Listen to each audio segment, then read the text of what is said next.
बेहद मजबूती के साथ कारोबार करते हुए बाजार 9250 के बाद 9325 का दूसरा टारगेट हासिल करता हुआ निफ्टी आखिरी 1.5 घंटे मजबूती और बढ़ेगी। एक्सपायरी होगी दिन के टॉप लेवल पर या फिर आएगी मुनाफा वसूली, लेंगे जवाब।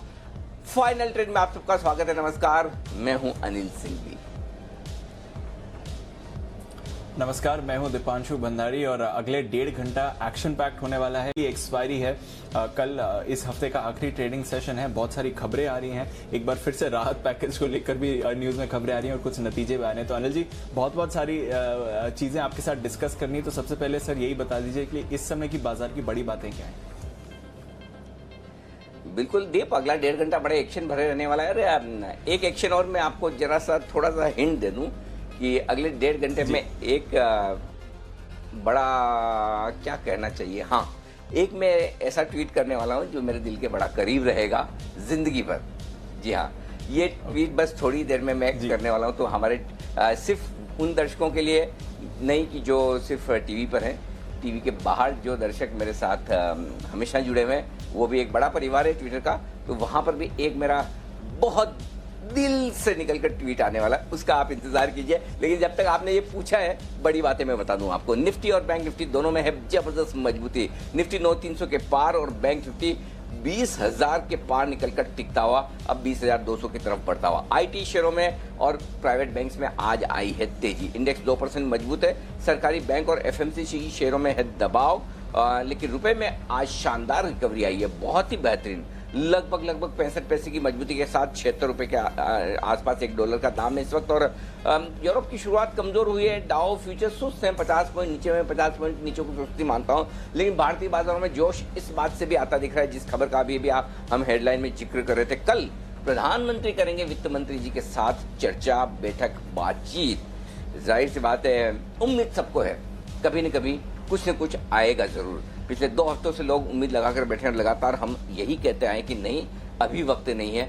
लेकिन अब जब भी आएगा उसका वक्त करीब आता हुआ दिख रहा है, क्योंकि ये बात तो तय है, कोई भी पैकेज प्रधानमंत्री जी के अप्रूवल के बगैर तो हो नहीं सकता, जाहिर सी बात है। और वित्त मंत्री जी अगर उनसे बातचीत करने जा रही है तो जाहिर सी बात है कि देश के आर्थिक हालात पर बातचीत करेगी। अब उसमें पैकेज आता है, नहीं आता है, अप्रूव होता है, चर्चा होती है, ये तो पता नहीं। अभी तक डिटेल्स नहीं पता कि एग्जैक्टली क्या बातचीत होगी, लेकिन बातचीत होगी, मुलाकात होगी, ये पता है। और तेजी के बाजार में तो बस इतना काफी है।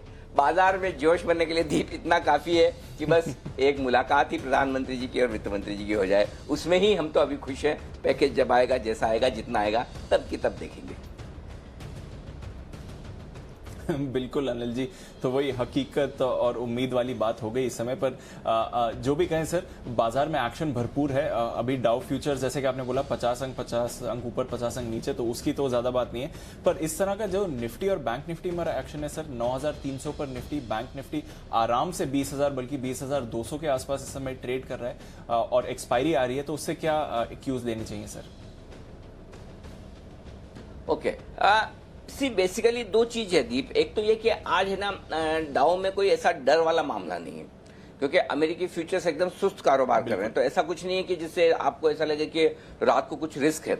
अरे भाई, जब रिस्क है उस समय हम इतना खराब होकर बंद नहीं हो रहे हैं, तो फिर जहां रिस्क नहीं वहां क्या डरना। तो एक तो वो डर नहीं है। दूसरा, जो शॉर्ट सेलर्स है उनकी कवरिंग का सहारा लगातार मिल रहा है, तो थोड़ा भी बाजार नीचे आता है तो वहां से खरीदारी आ जाती है। तीसरा, अब ये देखिए, प्रधानमंत्री जी और वित्त मंत्री जी की बैठक ने बचा खुचा जोश भर दिया, तो ये एक और अच्छी बात है कि यहां से भी जोश आता हुआ दिख रहा है। तो ये 3-4 चीजें ऐसी है जो इस बात की ओर इशारा कर रही है कि आपकी जो आज की क्लोजिंग है वो कमजोर नहीं होगी। अभी मैं थोड़ी देर में डिटेल में आंकड़े देखूंगा, आप मुझे थोड़ा वक्त दीजिएगा, क्योंकि एक्सपायरी के आंकड़े थोड़ा ज्यादा गौर से देखने होते हैं। आज मैं पूरी कोशिश, देखिए एक चीज आप मानिए डीप, जब से मैं वर्क फ्रॉम होम कर रहा हूं, मेरी 2:30 बजे की स्टडी एकदम 2:30 बजे आ जाती है। आजकल ऑफिस में मैं ज्यादा बिजी रहता हूँ, मुझे ऐसा लगता है कि ऑफिस में है ना, एक के बाद एक कोई न कोई काम, मीटिंग, ये वो चलते रहते। लेकिन अभी शांति से मैं जल्दी से ये 2:30 बजे वाली जो सारी की सारी मेरी स्ट्रेटेजी है, एग्जैक्टली 2:30 बजे आपके सामने रख दूंगा। कभी कभी तो मन ये करता है कि 2:30 से पहले ही रख दूं, लेकिन चलिए, तो 2:30 बजे आपके लिए स्ट्रेटेजी आ जाएगी, चिंता न करें। तो मैं डेटा वो देखूंगा। तो मेरा अभी आधे घंटे के लिए, अगले आधे घंटे के लिए मेरे 2 काम हो गए मेरे पास। एक मेरा डेटा स्टडी करके 2:30 बजे स्टडी देनी है, और एक मुझे ट्वीट करना है। तो लग ये रहा है कि अभी डेटा देखने के बाद बताऊंगा, लेकिन अभी तक की जो सिचुएशन है उसको देख के ये लग रहा है 9,250 के नीचे शायद एक्सपायरी ना हो। 9,250 इसको नोट कर लीजिए, ये संभावना ज्यादा नजर आती हुई दिख रही थी। ओके सर, तो 9,250 यानी कि जिन लेवल्स पर हैं बाजार वहां से ज्यादा गिरावट की अब संभावना नहीं है, तो अच्छी क्लोजिंग के लिए आप मान सकते हैं। बात कर लेते हैं सर, हमारे एक्सपर्ट्स थोड़ी देर में हमारे साथ जुड़ेंगे, उनसे स्टॉक्स के बारे में बात करेंगे, पर उससे पहले मानसी हमारे साथ है ये बताने के लिए कि कौन से ऐसे अहम ट्रिगर्स हैं, इवेंट्स हैं जिन पर बाजार की नजर है आज, कल और परसों। बताइए मानसी। दीपांशु, वीकली एक्सपायरी पर हमारी नजर है ही, लेकिन इसके साथ नतीजे भारतीय इंफ्राटेल के बाजार बंद होने के बाद आने वाले हैं, जिस पर फोकस है। कैश स्पेस में एलेंबिक फार्मा, महिंद्रा सीआई जैसी कंपनियों के नतीजों पर हमारा फोकस रहेगा।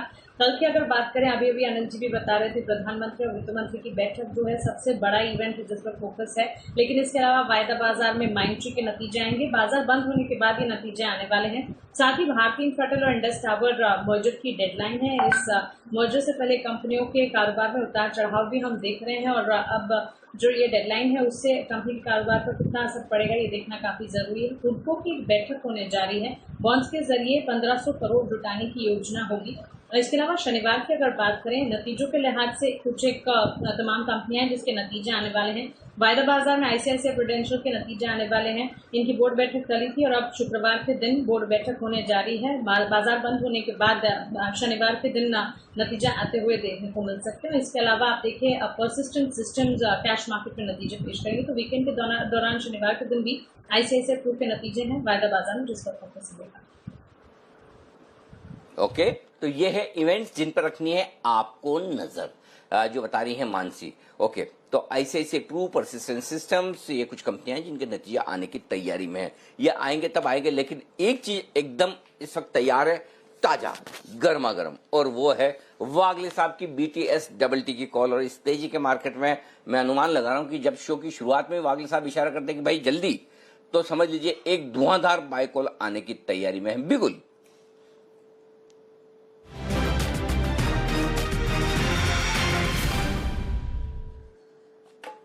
बताएं वागले साहब। Good afternoon Deepanshu. अनिल जी, आपने कुछ पूछा था कि मार्केट नीचे क्लोज होंगे या नीचे जाएंगे या ऊपर क्लोज होंगे। मुझे लगता है मार्केट हाईएस्ट पॉइंट पे क्लोज होने चाहिए। और आपने आईटी का जिक्र किया, मेरे रडार पर इन्फी आया है 666 का वो ब्रेकआउट लेवल है। अभी 670 669 जो भी है यहाँ पर ले 666 तक ऐड करे। 661 का मेरा स्टॉप लॉस होगा और मेरा 685 का पहला टारगेट होगा। अगर 685 निकाल देता है तो 692 तक भी जा सकता है। ओके, एक बार वागले साहब मुझे जरा फिर से आप बताएं, आपकी आवाज उतनी साफ नहीं आ रही थी। 670 पर खरीदना है, 661 का स्टॉप लॉस, 661 का, राइट? दोनों टारगेट ऊपर के बताइए, अगर ये दोनों मैंने सही सुने हैं तो। बिल्कुल सही है। 695 का मेरा पहला टारगेट है, 687 688 का पहला टारगेट है, 695 का दूसरा टारगेट है। ओके, 687 695 ये दो टारगेट है। और इस बीच में आपको बता दूं, सुबह मैंने टेक महिंद्रा का कॉल दिया। आई एम श्योर कि अब तक तो उसका स्टॉप लॉस ट्रिगर हो गया होगा, क्योंकि जिस तरह से सारे आईटी शेयर यू टर्न लेते हुए दिख रहे हैं। एक बार मैं देख लूं। हाँ, क्या बात कर रहे हो, अभी भी पता नहीं 527, उसके बाद हुआ 513-14, लगभग इसी के आसपास हमने शॉर्ट कॉल दिया था, 515 के आसपास। चलिए, अगर आप काट पाए तो भी अच्छा, ना काट पाए हो तो भी डिसिप्लिन के तौर पर अपना स्टॉप लॉस जरूर रखें। नीचे आ जाए तो स्टॉक के साथ करें, अपनी कॉस्ट के साथ स्टॉप लॉस करें, और नहीं तो मेरे ख्याल से 525 का दिया था मुझे जहां तक याद है आज के हाई का, और वो हुआ तो फिर 2 रुपए से हुआ होगा शायद। तो चलिए कोई बात नहीं, कहीं और दूसरा देखते हैं। कल के 2000 में ज्यादा बढ़िया मामला देखा जाए कि ये कोशिश करते हैं कि आपके लिए कुछ और बढ़िया हो सके। करेंसी मार्केट में 26 मार्च के बाद की सबसे बड़ी तेजी, एक तरह से कह सकते हैं कि, तो ब्रॉडली ये कह सकते हैं कि महीने भर में जो एक दिन की सबसे बड़ी तेजी वो करेंसी मार्केट में आज बनती हुई दिखी। रुपया 2 बजे बंद हो जाता है, मालूम है ना आजकल आपको, ओटीसी पर। बाकी ट्रेडिंग तो चलती रहती है, तो बंद हो गया। रुपया 60 पैसे की मजबूती के साथ ये होता दिख रहा है इस वक्त। ओके, तो ये है आपके लिए राय इस वक्त करेंसी मार्केट पर। दीप, बाजार मजबूती के साथ है, अब आपके हवाले है, और मैं अगले 10 मिनट कुछ अहम और अर्जेंट काम कर रहा हूं, ऐसा मुझे लगता है। बिल्कुल बिल्कुल सर, आप जब तक वो काम कर रहे हैं तब तक कुछ दमदार ट्रेडिंग आइडियाज ले लेते हैं। सुमित जी हमारे साथ तैयार हैं सैटेलाइट के लिए, बिगुल बजाते हैं उनके लिए।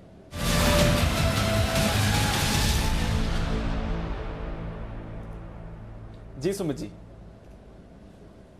Good afternoon Deepanshu. देखिए दीपांशु, मार्केट्स में मुझे भी तेजी लग रही है। मेरे को लग रहा है अच्छा अपसाइड मूव निफ्टी में भी यहाँ से और भी देखने को मिलेगा। और ये फाइनेंशियल स्टॉक्स मुझे अच्छे लग रहे हैं। आप लास्ट 2 दिनों से देखिए, मैं बहुत सारे फाइनेंशियल स्टॉक्स में बाय का व्यू दे रहा हूँ। अभी जो आया है सैटेलाइट के तौर पे स्टॉक है कैनफिन होम। स्टॉक का भाव चल रहा है 303-305 के आसपास। कैनफिन होम में कल का हाई ब्रेक हुआ है। कैनफिन होम में वॉल्यूम्स देखने को मिल रहा है। कैनफिन होम का स्ट्रक्चर मजबूत है। कैनफिन होम में मेरे को ऐसा लगता है कि स्टॉक का इमीडिएट ऊपर में आने वाले दिनों में जो टारगेट देखने को मिलेंगे वो 320 के होंगे। 320 का पहला टारगेट होगा और ये स्टॉक कैरी करना है। ये स्टॉक 20 का लेवल भी तोड़ेगा और 340 तक का अपसाइड मूव कैनफिन होम दिखा सकता है। तो पोजिशनल तौर पे भी स्टॉक के अंदर लॉन्ग पोजीशन बनाए। नीचे में 290-292 के आसपास का स्टॉप लॉस बाय करें 320-340 के टारगेट के लिए। 320-340 के टारगेट के लिए बाय करें। कैनफिन होम्स पर राय आ रही है। और भी पिक्स आ रही हैं। अब बिगुल बजाते हैं चार्ट कॉर्नर का।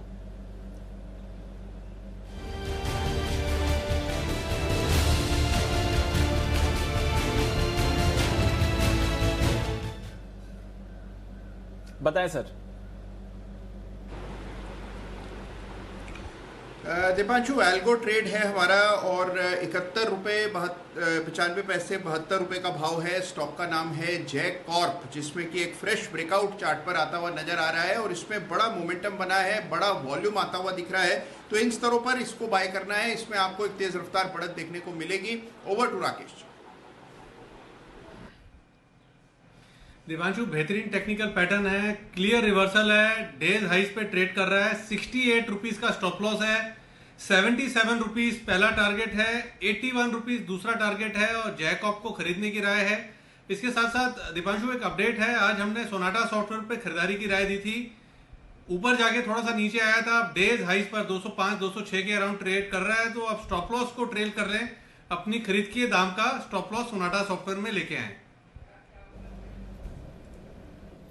ओके ठीक है, स्टॉप लॉस ट्रेल करते रहे। सोनाटा सॉफ्टवेयर खरीदारी की राय थी, एक सुपरहिट कॉल रहा और अब जैकॉप पे कॉल आ रहा है। 77 का यहाँ पर आपको टारगेट है, वो ट्रैक करना है। इस समय अच्छा एक्शन बनते हुए दिख रहा है बाजार में और इसे देखते हैं कि कैसे ये कुछ जो कैश मार्केट का और कुछ जो एल्गो ट्रेड्स आ रहे हैं राकेश जी कुणाल जी की तरफ से, वहां पर भी आप बढ़िया मूवमेंट इस समय देख रहे हैं। सुमित जी, मैं सुबह से इक्विटास पे सवाल पूछे जा रहा हूं क्योंकि सुबह से ये स्टॉक नए हाईज छुए जा रहा है। सुबह हमने बात करी थी कि 55 के लेवल्स पर आ जाएगा, आपने इस पर एक कॉल भी दिया था। अब बताइए, क्योंकि 55 के आसपास पहुंच गया इक्विटास, अब क्या करना चाहिए? मुनाफा वसूली कर लें या फिर थोड़ा और ट्रेल करके इसे होल्ड कर सकते हैं? सवाल पूछना भी चाहिए दीपांशु, क्योंकि स्टॉक बहुत बढ़िया मूव दिखा रहा है और स्टॉक वन वे रैली दिखा रहा है। इक्विटास के अंदर यहाँ तो जिसका एपेटाइट है कि इतना प्रॉफिट बुक करके निकलना है, वो चाहे तो निकल सकते हैं, बट मुझे चार्ट पे और स्ट्रॉन्ग लग रहा है। ये 15% का अपसाइड मूव जरूर देखने को मिल रहा है, बट मेरे को ऐसा लग रहा है कि स्टॉक यहाँ से और आउट परफॉर्म करेगा। 55 के ऊपर क्लोजिंग देखने को मिलने के बाद इक्विटास के अंदर 58 से 60 रुपए तक का मूव देखने को मिलेगा। तो अगर ट्रेलिंग स्टॉप लॉस लगा के पोजिशन होल्ड भी करेंगे तब भी कोई दिक्कत नहीं है। ओके, होल्ड भी करेंगे तब भी कोई दिक्कत नहीं है, तो इक्विटास पर नजर रखिए। पर एक और स्टॉक जिस पर नजर रखना चाहिए, ये हमें बताएंगे वागले जी, BTSTT का बिगुल उनके लिए।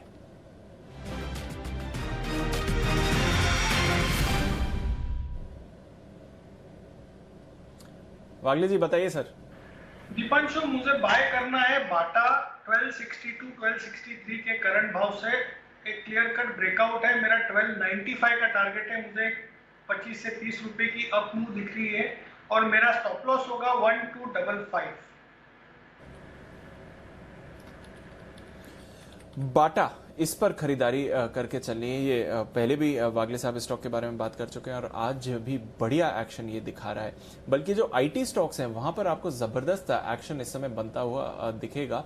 तो इन्फोसिस पर तो वागले जी ने कॉल दिया ही है, एनआईटी टेक पर भी नजर डालिए। कुणाल जी, एक बार आपसे भी राय ले जाऊंगा। आज सुबह पालविया साहब भी इसको 10 की कमाई में देके गए थे।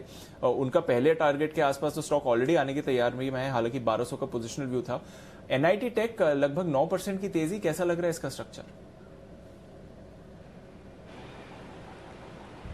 देखिए, जैसे आपने कहा दीपांशु, कई सारे आईटी स्टॉक्स ऐसे हैं जिनमें कि अभी अभी ब्रेकआउट आता हुआ नजर आ रहा है। एनआईटी टेक में भी एक कंसोलिडेशन का ब्रेकआउट दिख रहा है। इसकी पुष्टि होगी अगर ये 1175 के ऊपर ट्रेड करने लगता है। अभी 1172 का भाव फ्यूचर्स में चल रहा है, तो 1175 के ऊपर अगर ये कुछ समय टिक जाता है तो मेरी राय में डेफिनेटली बाय करके चलना चाहिए। फिर 1300 तक का एक मूव स्टॉक में देखने को मिलेगा, तो 1175 के ऊपर बाय की राय रहेगी। ओके, 1175 के ऊपर, तो यानी कि जिन लेवल्स के आसपास आ गया है वहां से अगर आप खरीदारी करें तो फिर अच्छा मूव आ सकता है। और इन्फोसिस पे तो हम देख ही रहे हैं शानदार तेजी आती हुई, और इस समय स्टॉक भी बढ़िया मूव दिखाता हुआ आपको दिख रहा है। एक और स्टॉक बंसल जी आपके पास आते हैं इसके लिए।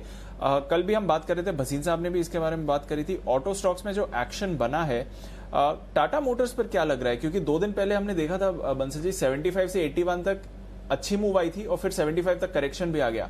उसके बाद आज थोड़ा होल्ड करने की कोशिश कर रहे हैं 77 के आसपास। क्या एक और अच्छी मूव के लिए तैयार है टाटा मोटर्स?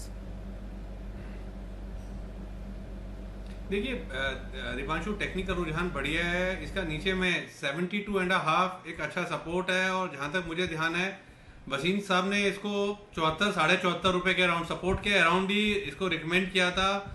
नीचे में एक अच्छा सपोर्ट है और टेक्निकली पैटर्न अच्छा है। यहाँ पर अब किसी ने खरीदा हुआ है तो 75 रुपीज का स्टॉप लॉस लगा के होल्ड करना चाहिए। ऑटो स्पेस में एक पॉजिटिव रुझान दिख रहा है, स्पेसिफिकली आइशर के अंदर, बजाज ऑटो के अंदर, तो टाटा मोटर के अंदर भी ये मोमेंटम देखने को मिलेगा। 75 रुपीज का स्टॉप लॉस लगा के होल्ड और नई खरीदारी की जा सकती है 80 रुपए के टारगेट के लिए।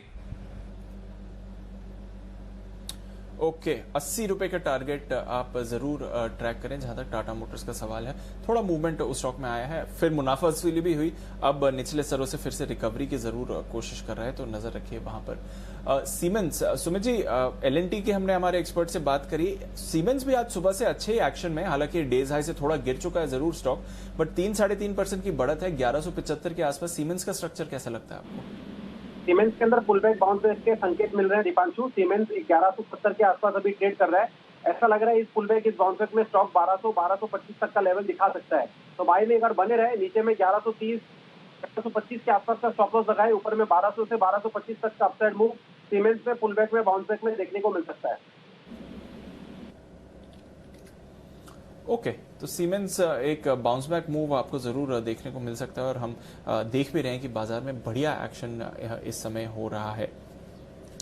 एक ट्रेंड अगर आप बाजार में नोटिस करें तो वो है वॉलेटिलिटी को लेकर। जो भारत का विक्स है, इंडिया विक्स, वो लगातार हम देख रहे हैं कि कूल ऑफ हो रहा है, बल्कि अपने हाई से, जो अभी रिसेंटली हाई मारा था उस स्टॉक में, वहां से लगभग 50% का रिट्रेसमेंट भी आपने देखा है। और बाजार में उतार चढ़ाव तो चलता ही रहता है, पर विक्स जो है वो थोड़ा कूल ऑफ हो गया, और जिस तरह की तेजी या गिरावट आ रही थी बाजार में, वो भी थोड़ी संभलती हुई दिख रही है। इस पूरे ट्रेंड की रिसर्च करके आए हैं आशीष। आशीष बताइए, एक तो जिस तरह का विक्स का मूवमेंट हुआ है उससे क्या संकेत आ रहे हैं, और जो अब थोड़ी स्टेबिलिटी आई है इसका बाजार पर क्या मतलब होगा?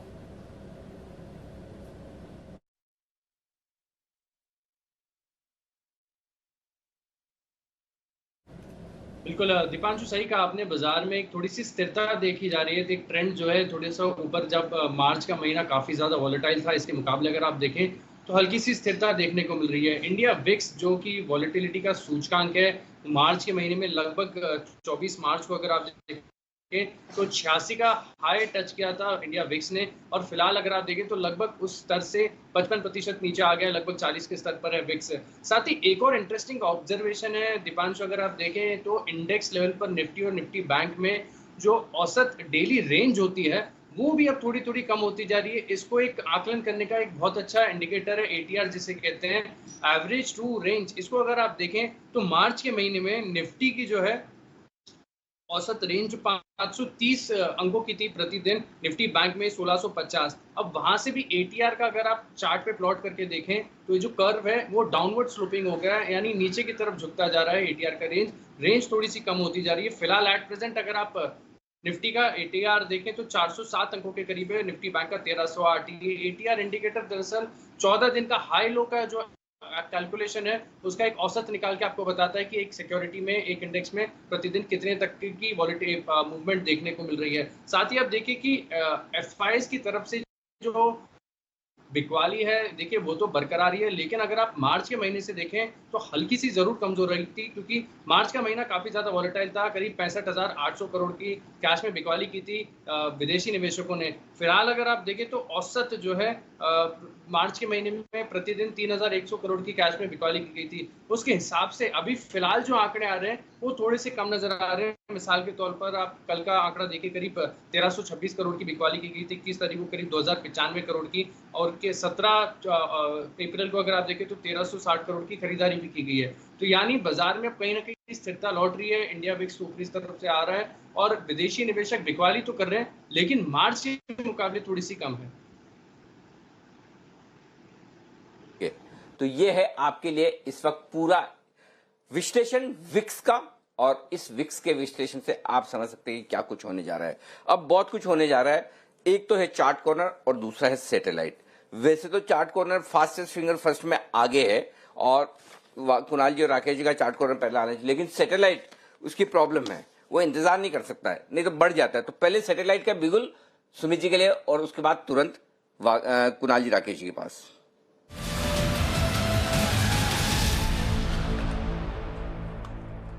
जी सर बताएं। ये अनिल जी आपने बिल्कुल सही कहा, स्टॉक जस्ट भागने लग जाता है। स्टॉक अभी भाग रहा है, स्टॉक का भाव चल रहा है 162 रुपए, 163 रुपए। हेडलबर्ग के अंदर मेरे को लग रहा है कि यहाँ से एक स्पर्ट देखने को मिलेगा। 163 का भी भाव है, 1 रुपया ऊपर नीचे मिले तो ले लेना चाहिए।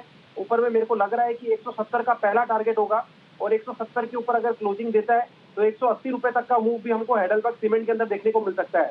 सीमेंट स्टॉक्स में वैसे भी एक तेजी का मूव देखने को मिल रहा है, तो ये स्टॉक यहाँ से परफॉर्म करना चाहिए। ये स्टॉक भी कैरी ओवर कॉल के तौर पर लेके चले। 170 180 का टारगेट हेडलबर्ग का बाय करे, 154 155 के आसपास का स्टॉप लॉस लगाए। ओके, हेडलबर्ग सीमेंट कंपनी जो है सबसे ज्यादा पसंद सिद्धार्थ जी को भी खरीदारी करने के लिए आज से, लेकिन फंडामेंटली सिद्धार्थ जी की फंडामेंटल पसंद और सुमित जी की टेक्निकल और पता नहीं और क्या क्या सबको मिला के सैटेलाइट में और क्या क्या मिलाते हैं, एक दिन पूछना पड़ेगा कि इनका मिश्रण क्या है। लेकिन फिलहाल हेडलबर्ग खरीद के चले आप 170 और 180 के टारगेट के लिए तेजी से भागने वाला शेयर, यह है सुमित जी को भी पसंद। आइए अब बिगुले कुणाल जी और राकेश जी के लिए चार्ट कॉर्नर का।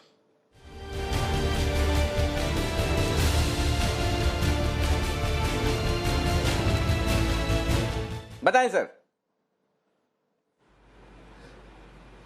अनिल जी हमारी खरीदारी की राय है टाटा कंसल्टेंसीज पर। टीसीएस को खरीदने की राय है, बड़े चार्ट पर एक बड़ा ब्रेकआउट है, मिस नहीं करना चाहिए। और अगर ये स्टॉक आज अपने डेज हाइस पर क्लोजिंग देता है तो जिस तरीके का टेक्निकल पैटर्न है, क्लोजिंग के समय इसको दोबारा से ऐड करना चाहिए।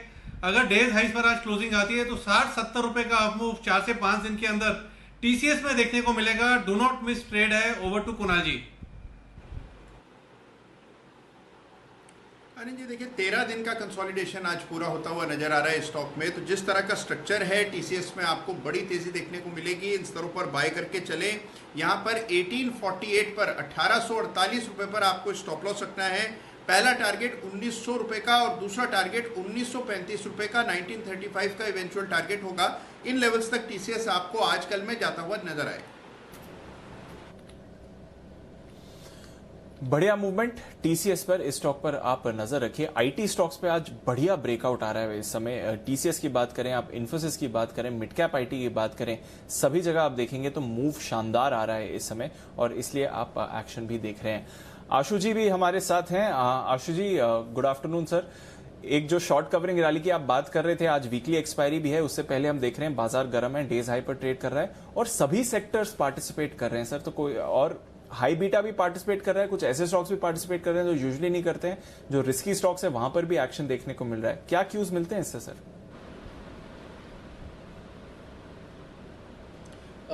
दीपांशु, ये लास्ट 3 दिन काफ़ी इंटरेस्टिंग रहे हैं और जो थीम है वो बार बार मैं एक ही चीज़ बोल रहा हूँ कि short covering short covering short covering. होता क्या है कि अब ये फिर 93-9400 का ऐसा लेवल आ गया है जो शॉर्ट कवरिंग हमारे को लेके आती है। हम 1 या 2 बार टेस्ट कर चुके हैं और आज शायद तीसरी बार टेस्ट करने के लिए आए हैं। इसको क्रॉस कर भी सकते हैं, लेकिन क्या प्लेन वनीला ट्रेड लॉन्ग यहाँ पे पैसे दे के जाएगा? तो मेरा आंसर अभी भी ये है कि बहुत मुश्किल है। लेकिन क्या होता है कि कोई ना कोई हादसा, जैसे ऑयल का हुआ, ऐसा हुआ, कुछ ना कुछ ज़रूर होता है जो हमारे को 200-300 पॉइंट नीचे करेक्शन पे लेके जाता है। प्रॉब्लम ये है कि इतनी सारी चीज़ों के ख़राब होने के बाद जब कोई और नया ख़राब इवेंट सामने एकदम सरफेस होके आता है तो लोग, पब्लिक उसको फिर शॉर्ट करने लग जाती है। तो परसों जो बिल्कुल फिनोमिना हुआ कि ऑयल को देख के एक नेचुरल रिएक्शन सबने किया, फिर शॉर्ट है। तो मैं बार बार सबको ये कहता हूँ कि या तो ऑप्शन का स्प्रेड बनाएं या ऑप्शन लेके ऑप्शन बेचें, लेकिन अगर इस तरह से शॉर्ट करेंगे तो बार बार ट्रैप होंगे। मार्केट उसी रेंज में रहेगी 87, 8800, 9400, और इस रेंज में अगर आप उल्टा काम करेंगे, 94 पे लेंगे, लेते कटेगा, 87, 88 पे बेचेंगे, बेचते ही कटेगा, तो और दोनों तरफ लॉस होगा और आप फ्रस्ट्रेट हो जाएंगे। सो दीपांशु, ये बहुत ही डिसिप्लिन ट्रेडिंग का टाइम है। जो मैंने पिछले हफ्ते भी ये कहा था कि बहुत ही पेशेंस टेस्टिंग का टाइम है कि आपने इस रेंज को डिसिप्लिन से फॉलो करना है। आज दीपांशु मेरे को 5 मिनट लगेंगे, मैं आपसे एक थीम के बारे में भी बात करूंगा। मेरे पास पेयर ट्रेड भी है, मेरे पास स्ट्रैटेजी भी है। तो मैं पहले अपनी कमेंट्री पूरी कर रहा हूं कि जो मार्केट के बारे में आपने पूछा, पहले मैं उसका आंसर दे रहा हूं। तो अब हम फिर हायर एंड पे आ गए हैं। आज वीकली क्लोजिंग है। कल इमीडिएट वीकली क्लोजिंग से 1 या 2 दिन पहले का एपरेंट लॉजिकल ट्रेड क्या था? खराब था। ऑयल की वजह से क्या था? खराब था। दुनिया क्या दिख रही थी? खराब थी। तो क्या करेंगे? सबने शॉर्ट किया, शॉर्ट की वजह से फिर आज हम ऊपर आके खड़े हो गए। तो ये जो है ना, लो शैलो मार्केट, लो वॉल्यूम, ये आपको डेटा पे कंट्रोल नहीं करने देगी। मैं कितने सारे लोगों को देख रहा हूँ कि जो डेटा क्रंचिंग करते हैं, they are going wrong on data. सिर्फ इस वक्त जो थीम चल रहा है वो है जो एपरेंट लॉजिकल ट्रेड है उसका कॉन्ट्रा करना। तो जो सबने किया उसका आप रिजल्ट देख रहे हैं। अब जैसे क्या कहते हैं दीपांशु, हम लॉकडाउन खत्म होने के पास आ रहे हैं। तो अब एक, अगर हमारे को इस टाइम पे लेना है तो क्या लेना है, बेचना है तो क्या बेचना है? बिना बेचे तो मुझसे लिया नहीं जाता। लेना है दीपांशु कंजम्पशन थीम। अभी बाटा के बारे में सुबह भी बात हुई थी, अभी भी वागले जी ने कहा, मैं बिल्कुल सहमत हूं कि ऐसा कंजम्पशन थीम अभी आगे चलेगा। आप दीपांशु अगर इस वक्त दिमाग, मतलब अगर आप मैं दिमाग की बात कर रहा हूं, अगर आप लोगों से बात करें या अगर आप अपने घर पे भी देखें जो आपके सराउंडिंग में क्या हुआ है, कंजम्पशन थीम बहुत ज्यादा निकल के आएगा। सो लॉकडाउन खुलने के पहले सबसे पहले क्या होगा कि जो एक्सपीरियंस हमारे को लास्ट 30-35 डेज के लॉकडाउन में हुआ है, जो रियलाइज हमने किया है कि हमें क्या चीज चाहिए, क्या चीज नहीं चाहिए। हम सब ने एक ऑटोज की बात की कई बार के प्राइवेट व्हीकल का वो होगा, लेकिन ऑटोज में एक जंप आ चुका है और आपने देखा मारुति 5500, फिर 5500 से 5000 भी। तो ऑटोज में मुझे लगता है कि जो भी रिसेंटली टॉप बना था उसका जो हाइज बने थे वो टॉपिश है, तो फ्रेश टॉप पे बाय नहीं करना चाहिए। मुझे लगता है कंजम्पशन थी दीपांशु, जो वाइट गुड हैं, जो कंज्यूमर गुड्स हैं, आज एसी, फैन, और हर घर में, बॉम्बे में तो बहुत ज़्यादा जहाँ आप रहते हो, जहाँ पे एक फुल टाइम मेड का कल्चर नहीं है, तो आज आपको रियलाइज़ होगा कि मुझे तो वॉशिंग मशीन भी चाहिए, डिश वॉशर भी चाहिए, माइक्रोवेव भी चाहिए, OTG भी चाहिए, इलेक्ट्रिक कैटल भी चाहिए, राइस कुकर भी चाहिए। तो मुझे लगता है कि जो ये चीज़ें, जो डेफिशिएंसीज लोगों को ध्यान आएगी या इसका यूज़ अब समझ आएगा कि इस लॉकडाउन का जो एक्सपीरियंस हुआ है, इस एक्सपीरियंस को यूज़ करते हुए मुझे लगता है कि लॉकडाउन में के बाद सबसे पहला जो सबसे ज़्यादा सेल्स होंगी ना, वो एक कंजम्पशन, वाइट गुड्स या जो इस तरह की चीज़ें हैं, जो यूटिलिटी आइटम्स हैं, जिसका रियलाइज़ होगा कि अगर क्योंकि ये वे ऑफ लाइफ होने वाला है, सोशल डिस्टेंसिंग। अभी इसका आप जितना मर्जी आर्टिकल्स पढ़ लो दीपांशु, आप रोज सुबह अनिल जी को भी कमेंट्री देते हो कि दुनिया भर में क्या हो रहा है, इसका कोई हल नहीं दिख रहा। जब तक वैक्सीन आएगी, कब तक आएगी नहीं पता, तब तक ये थीम ऐसे ही रहेगा। फिर लॉकडाउन हो सकता है, नहीं हो सकता, लेकिन आपको बहुत ज़्यादा घर के अंदर रहना है, बाहर का खाना, ये सब बहुत ज़्यादा मुश्किल हो जाएगा। तो इस थीम में दीपांशु कंजम्पशन में रहना चाहिए। तो हेवल्स, वोल्टास, बाटा में जैसे हमने बात की, ये कुछ स्टॉक्स मुझे अच्छे लगते हैं। तो ये एक मेरा स्पेसिफिक ट्रेड्स हैं कि इनको लोग थीमेटिक लॉन्ग कर सकते हैं। तो मैं ऐसा कोई स्टॉप लॉस और वो वाला ट्रेड नहीं दे रहा हूँ, थीमेटिक लॉन्ग कर सकते हैं। दूसरी चीज़, मुझे लगता है कि मेटल्स में भी एक मंदी का काफ़ी दौर निकल गया है दीपांशु। मैं कंटिन्यूसली सारी बात करना चाहता हूँ, मैं दूंगा। मुझे लगता है वेदांता में भी एक करेक्शन का ओवर हो चुका है, तो 77 अराउंड वेदांता में भी बाइंग करनी चाहिए। दीपांशु, एक और सेक्टर जो मुझे निकल के आता है, मुझे लगता है ये जो एंटरटेनमेंट सेक्टर है, क्योंकि घर पे मुझे लगता है कि सन टीवी भी एक बहुत ही अच्छा पोजीशन है इस वक्त, लेकिन उसको लेना कैसे है दीपांशु? बहुत सारे स्टॉक्स हैं, now is the time to sell puts. Why? क्योंकि वीकली जब हम ऑप्शन का निफ्टी का काम करते हैं तो हमारे पास वीकली पुट होती है। बेचने में जो सबसे बड़ी डिफिकल्टी होती है ना, वो प्राइस की नहीं होती, वो टाइम की होती है। तो निफ्टी में हमारे को वीकली मिलती है, स्टॉक्स में नहीं मिलती। बट अब हम since fag end of the expiry में आ गए हैं, अब हमारा एक हफ्ता रह गया है, तो अब हम जो स्टॉक्स लेना चाहते हैं उसको पुट बेच के उस तरीके से ले सकते हैं। तो एक मेरा ट्रेड और भी है कि सन टीवी अभी 370, 72, 75 का कुछ ऐसे चल रहा है। 360 रुपए की जो पुट है वो 10 रुपए का रेट है। मुझे लगता है कि ये भी सेफ ट्रेड है कि मुझे 350 के अराउंड सन टीवी लेना है, तो मैं 360 की पुट बेच देता हूं 10 रुपए में। 10 रुपए मेरे पास आ जाएंगे। अगले एक हफ्ते तक अगर 360 से नीचे नहीं आता, 350 नहीं आता, तो कोई बात नहीं, मेरे पास ये आ जाएंगे। तो मुझे सन टीवी का ट्रेड करना है। दूसरी चीज संदीप, हमने पहले भी बात की कि टाइटन की। टाइटन मेरा परपेचुअल सेल है, वो भी थीमेटिक सेल है। बीच में वो ऊपर भी गया था, लेकिन उसको भी सेल ही रखना है, अगेन कंजम्पशन थीम से। जब लॉकडाउन खुलेगा तो शायद मैं फ्रिज, टीवी, कुकर ये सब लेने जाऊंगा।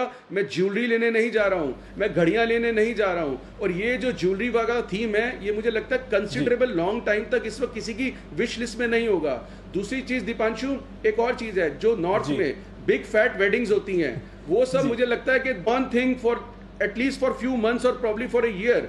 तो जो बिग फैट वेडिंग्स होती थी पर्टिकुलरली नॉर्थ इंडिया में, वो भी अब वो कल्चर बहुत चेंज हो जाएगा। सो आई थिंक हमारी लाइफ में बहुत सारे चेंजेस आने चाहिए। उस थीमेटिक चेंज के बेसिस पे आपको क्या लेना है, बेचना है, आई थिंक ये लॉन्ग शॉट। सो टाइटन अभी तो नीचे आ गया है, मुझे तो अभी भी खराब लगता है, लेकिन क्या होता है बेचो तो दीपांशु थोड़ा सा ऊपर बाउंस बैक आ जाता है। हर भाव पे टाइटन इस वक्त जब तक ये चीज चलती रहती है is a perpetual sale list. और एक चीज जो मैंने लॉन्ग के साथ बोले, मैं शॉर्ट भी इसलिए कर रहा हूँ कि दीपांशु, मुझे हमेशा पेयर ट्रेड में रहता है, ये मार्केट है, तो इसलिए एक पेयर ट्रेड में कुछ ना कुछ लॉन्ग का शॉर्ट मिक्स रहना चाहिए।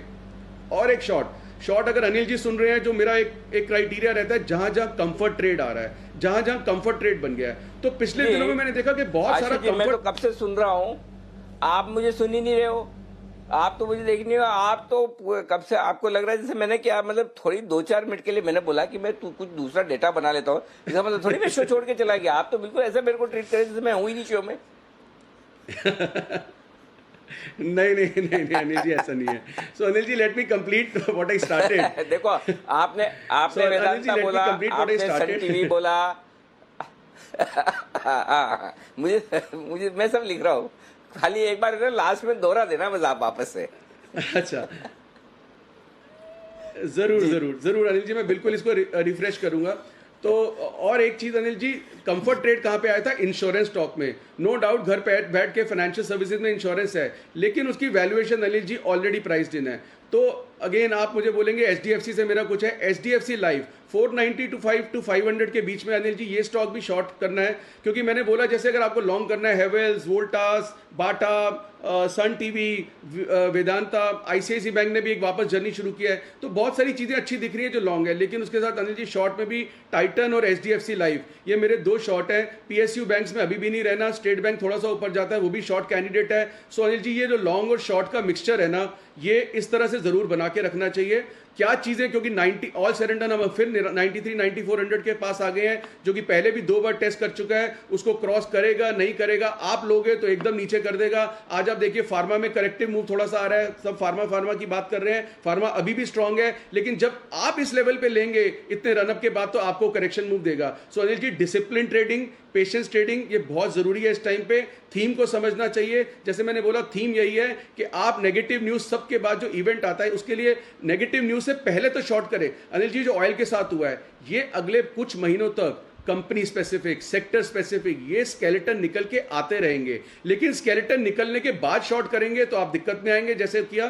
तो उससे पहले करना है। तो उससे पहले कैसे करना है अनिल जी? अगले हफ्ते की भी एक स्प्रेड स्ट्रैटेजी भी है, तो मैं वो आपसे सेपरेटली शेयर करूंगा। तो अभी जो मैंने बोला अनिल जी, मैं उसमें लॉन्ग शॉर्ट मिक्स फिर एक बार रिफ्रेश कर देता हूं। लॉन्ग साइड पे Havells, Bata, Voltas, Sun TV through option Anil ji put बिकवाई है, प्लेन वनीला फ्यूचर नहीं लेना। ICICI bank, Vedanta. Short side में एचडीएफसी लाइफ, टाइटन, एसबीआई टाइप के स्टॉक्स मुझे लगता है कि अगर हेज करने के लिए कर सकते हैं। ओके, तो वेदांता, सन टीवी, बाटा और आईसीआईसीआई बैंक, ये चार लॉन्ग साइड पे, राइट? चारों खरीदने। हाँ जी अनिल जी, हेवेल्स और वोल्टास भी,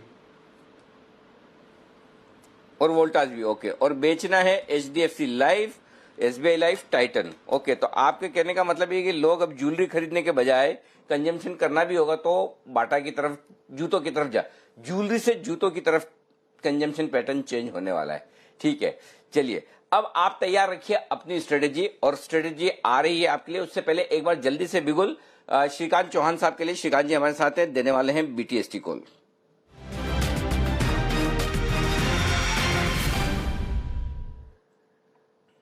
जी श्रीकांत जी बताएं सर, क्या खरीदेंगे?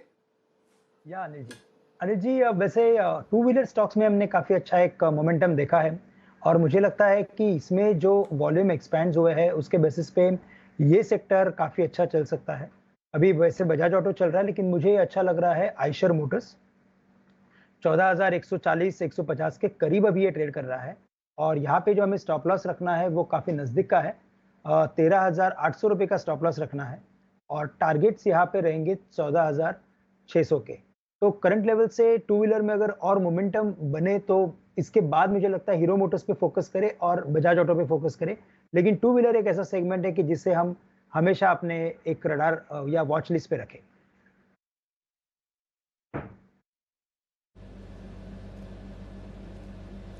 ओके, तो ये है आपके लिए आइशर मोटर्स पर खरीदारी की राय। और आपका याद होगा भसीन साहब ने भी इस स्टॉक पर कन्विक्शन दिया। उन्होंने कहा था मुनाफा वसूली आने दीजिए, निचले स्तरों पर आप फिर से खरीद सकते हैं। तो उनका भी कन्विक्शन है, और श्रीकांत जी भी इस पर खरीदारी की राय दे रहे हैं। अब बिगुल बजाते हैं और जान लेते हैं अनिल जी से कि 2:30 बजे की स्ट्रैटेजी क्या है।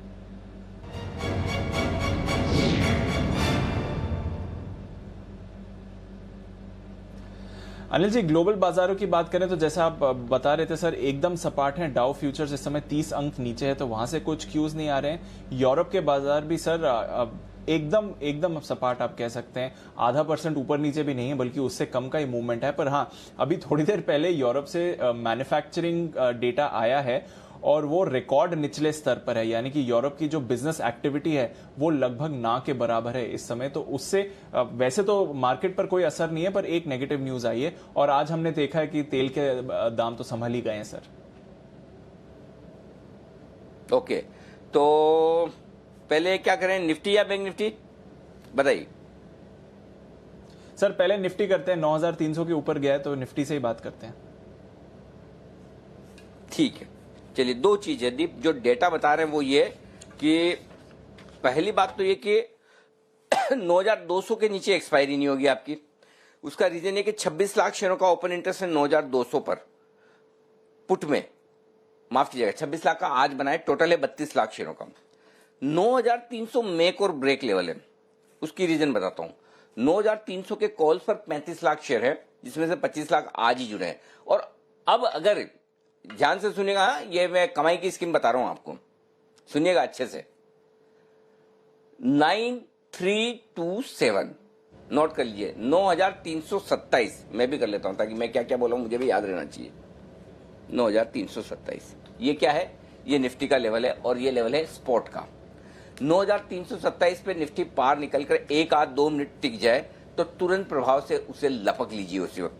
50 से 75 पॉइंट आज ही आपको ये दे जाएगा, तब आपका टारगेट बनेगा 9,375, 9,390 का। ठीक है, ये होगा आपका निफ्टी का टारगेट, बशर्ते कि 9,327 को पार करे। यानी कि इनडायरेक्टली मैं ये कह रहा हूं कि आज का हाई पार कर ले तो फ्रेश खरीदारी कीजिए। क्यों करिए वो उसका अब लॉजिक बताता हूं। 9,300 के कॉल पे 35 लाख शेयर हैं जो आज सेटल होने हैं। तो अब ये जो 9,300 का कॉल बेच के बैठे, ये 25-30 पॉइंट पे तो बेचे ही होंगे, इतना तो इन्हें मिला होगा। तो अब इनको रिस्क कब होगी, इनके पैसे कब लगेंगे? इनके पैसे तब लगेंगे जब आज का हाई पार करके बाद टिकने की कोशिश करें। अगर आज का हाई पार नहीं करता है तो फिर ठीक है, 10, 15, 20 पॉइंट का ठीक है, लेकिन हाई पार करता है तो वहां से 50 पॉइंट आपको तुरंत मिल जाएंगे। डेटा अभी तक जो दिख रहे हैं वो ये कि 9,200 के नीचे क्लोजिंग नहीं होगी। बहुत ज्यादा संभावना है कि 9,300 के आसपास हो जाए, क्योंकि वहां पर ओपन इंटरेस्ट कॉल्स का काफी ज्यादा, तो उसे पार करना इतना आसान काम नहीं है। फर्ज करें कर भी लिया तो 9,400 पर फिर से 30 लाख शेयरों का ओपन इंटरेस्ट है, और उससे पहले 9,350 का। तो संभावना यह है कि अगर आप 9,300 को पार करके टिक गए तो 9,350 के आसपास एक्सपायरी करेंगे, लेकिन उससे पहले 9,375, 9,390 तक जाकर वापस आप 9,350 के आसपास की एक्सपायरी देख सकते हैं। तो अभी बजे हैं 2:37, हाँ 38 मिनट, ठीक है। तो 3:05 के पहले थोड़ा टाइम लंबा हो जाएगा। अगले 10-15 मिनट देख लीजिए, 9:45 9:50 तक, सॉरी 2:45 2:50 तक आप देख लीजिए कि अगर 9,300 के ऊपर टिका रहता है तो आपको 50-75 पॉइंट के लिए और तेजी बन सकती है, और अगर नहीं टिकता है तो आप 9,250 की तरफ आ सकते हैं। तो 9,300 को एक मिडिल पॉइंट मान के चलें, 50 पॉइंट का मूव किसी एक तरफ आने की संभावना है, इसमें ज्यादा संभावना फिर ऊपर की तरफ की बन रही है। तो ये आपके लिए निफ्टी पे डेटा है दीप। तो एक ट्रेड बन सकता है, जिनको सेफ रह के चलना है वो 9,325 पार होने के बाद ले, और जिनको थोड़ी सी रिस्क लेनी है वो एट द मनी ऑप्शन खरीद सकते हैं। 9,300 का या 9,350 का ऑप्शन ले लें, 9,300 का ले लें एट द मनी, वो ज्यादा ठीक होगा। ओके, तो ये तो बढ़िया स्ट्रैटेजी बन रही है। थोड़े हाई रिस्क ट्रेडर्स अगर चाहें या थोड़े अगर एडवेंचर करना चाहें तो अच्छी आपको 50-60 अंक की तेजी करंट लेवल से मिल सकती है, वो ध्यान रखना है। ठीक है सर, ये तो निफ्टी के बाद बढ़िया एक्शन है। बैंक निफ्टी पर भी आज अच्छा एक्शन है सर, 500 अंक से ऊपर ही होल्ड कर रहा है बैंक निफ्टी भी। जी, बैंक निफ्टी दीप है ना 20,000 के नीचे क्लोज नहीं देगा।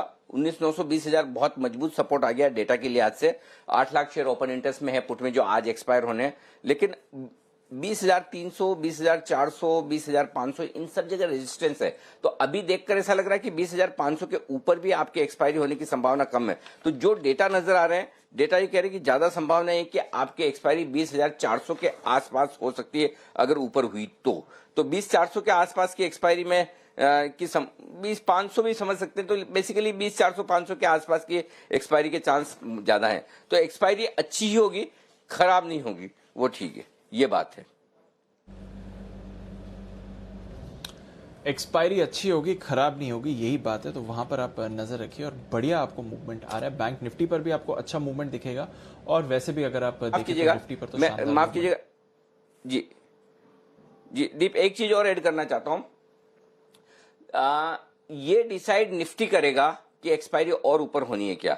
और मैं फिर कह रहा हूं एक बार आपको कि हाई पार करते फिर रुकिएगा मत, तुरंत प्रभाव से ले लीजिएगा, और तब बैंक निफ्टी भी 20,500 की तरफ जाने की कोशिश कर सकता है। तो बैंक निफ्टी में भी 200-250 पॉइंट की जगह बनी हुई है, दोनों जगह है, तो थोड़ा ध्यान में रखिए और खरीदारी की कोशिश कीजिए। एक चीज और जो मैं कहना चाहता हूं वो ये है कि जो मेरी अनुपस्थिति मतलब मैं तो शो पे था ही, लेकिन आशु जी को ये लगा कि मैं शो पे नहीं हूं, ठीक है, और उन्होंने जो राष्ट्र के नाम संदेश दिया अपनी पूरी कमेंट्री, आशु जी सुन रहे हैं ना आप, तो उसको देखकर हमारे एक दर्शक हैं, उन्होंने आपके लिए एक बहुत अच्छा कमेंट लिखा है। हाँ, तो उन्होंने एक कमेंट लिखा है, उस कमेंट में ये कहा है कि आशु जी की स्पीच सुनकर वो प्यार का पंचनामे में कार्तिक आर्यन ने जो स्पीच दी थी ना, वो लंबी वाली, वो लड़कियों के ऊपर, बोले उसकी याद आ गई बस। मोनोलॉग सर, वो मोनोलॉग है। हाँ वो भी नॉन स्टॉप धुआंधार एकदम। हाँ बहुत ही सर, वो मोनोलॉग है।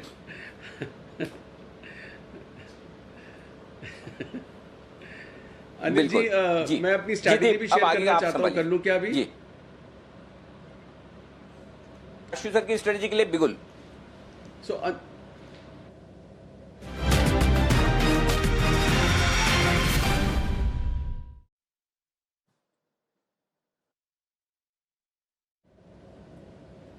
जो हमने जिस रेंज की बात की 87, 88 और ऊपर 9400, हम फिर फैग एंड उस अभी तक की उस अपर रेंज में आ चुके हैं, और 2-3 बार ये जो यहाँ से क्रॉस करने की कोशिश की है वो सिर्फ शॉर्ट कवरिंग की है। तो कब पता नहीं चलता शॉर्ट कवरिंग ओवर हो जाएगी और कब कोई और नेगेटिव न्यूज़ फिर सरफेस होके आ जाएगी। तो आई थिंक वो नीचे का लेवल को अगर प्ले करना है तो हमें शॉर्ट नहीं करना। अनिल जी, टेम्पटेशन बहुत होती है, लोगों को बहुत हो रही है शॉर्ट करने की। तो अभी अनिल जी 9300 का निफ्टी चल रहा है, तो 9300 की हमने पुट लेनी है नेक्स्ट वीक, जो कि मंथ एंड भी है और अब वीकेंड भी है।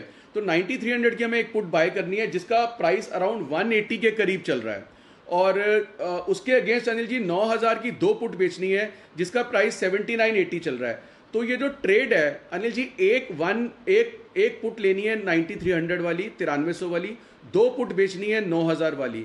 9300 9000 1:2 पुट स्प्रेड है। इसकी कॉस्ट है 20 रुपये, 22 रुपये, 23 रुपये, 24 रुपये ऐसे ही बनेगी किसी की, अगर कोई आगे पीछे करता है तो अनिल जी 24 रुपये में आप 9300 से लेके 8700 तक वर्चुअली आप एक मंदी का ट्रेड बना सकते हैं कि अगले 5-6 दिन में किसी वजह से फिर कोई करेक्टिव मूव आता है, कोई पैकेज नहीं मिलता, खराब पैकेज आ जाता है, कोई और न्यूज़ खराब आ जाती है, तो आपको 200 200-300 पॉइंट की करेक्शन मिलेगी तो जैकपॉट लग जाएगा। तो अगर मंदी करनी है तो सिर्फ और सिर्फ मेरी रिकमेंडेशन है इस ट्रेड से करनी चाहिए, डायरेक्ट नहीं करनी चाहिए, क्योंकि फिर आप शॉर्ट्स में ट्रैप हो जाएंगे और मार्केट और ऊपर की तरफ भी जा सकती है। तो अनिल जी 5 दिन का सिर्फ ट्रेड है, 4 दिन का आज एक्सपायरी है, जो कि आज एक्सपायरी दिखती है कि जो शॉर्ट कवरिंग थी, कल भी हम बात कर रहे थे अपने क्लाइंट से कि 9,100 की कॉल राइटिंग की हुई है, उन सबको तकलीफ बहुत ज़्यादा हो जाएगी और वो 9,100 नहीं 9,200 को भी तकलीफ दे दी और इस वक्त तो क्लोजिंग तक 9,300 को भी तकलीफ आ गई है। तो ये शॉर्ट कवरिंग है, इसके बाद डेटा क्या इमर्ज होकर आता है वो देखना पड़ेगा, अभी नहीं पता, लेकिन उससे पहले एक प्रीएम्प्टिव इंश्योरेंस जरूर ले लेनी चाहिए 9300 और 9,000 की 1:2 की स्ट्रैटेजी बना के। 300 का एक पुट खरीदना है, 9,000 के 2 पुट बेच देने हैं और ये मंथली और वीकली दोनों सेम हो जाएगा अगले हफ्ते के लिए। इसमें एक बार कितनी कॉस्ट कितनी आ रही है आशु जी, और अभी बनाने में क्या कॉस्ट हो रही है? अनिल जी 22 से 23 रुपए की कॉस्ट आ रही है इसके अंदर, 22-23 रुपए की, और ऊपर में 22-23 रुपए जितना मर्जी चला जाए, मैक्सिमम लॉस 22-23 रुपए होगा। लेकिन जिस तरह का मार्केट कॉम्पोजिशन है जी, 200 पॉइंट निफ्टी ऊपर भी चली जाएगी, ये 25-30-50 रुपए तो कभी भी मिल जाएंगे, और नीचे सेफ है 8700 तक, प्रिसाइजली 8780 तक, 8720 तक, सॉरी। ओके ठीक है, तो ये है आपके लिए राय इस वक्त आशु सर की तरफ से पुट खरीदने की। आइए अब वक्त है नितिन जी के पीसीआर का। नितिन जी हमारे साथ जुड़ रहे हैं अपने पीसीआर के साथ।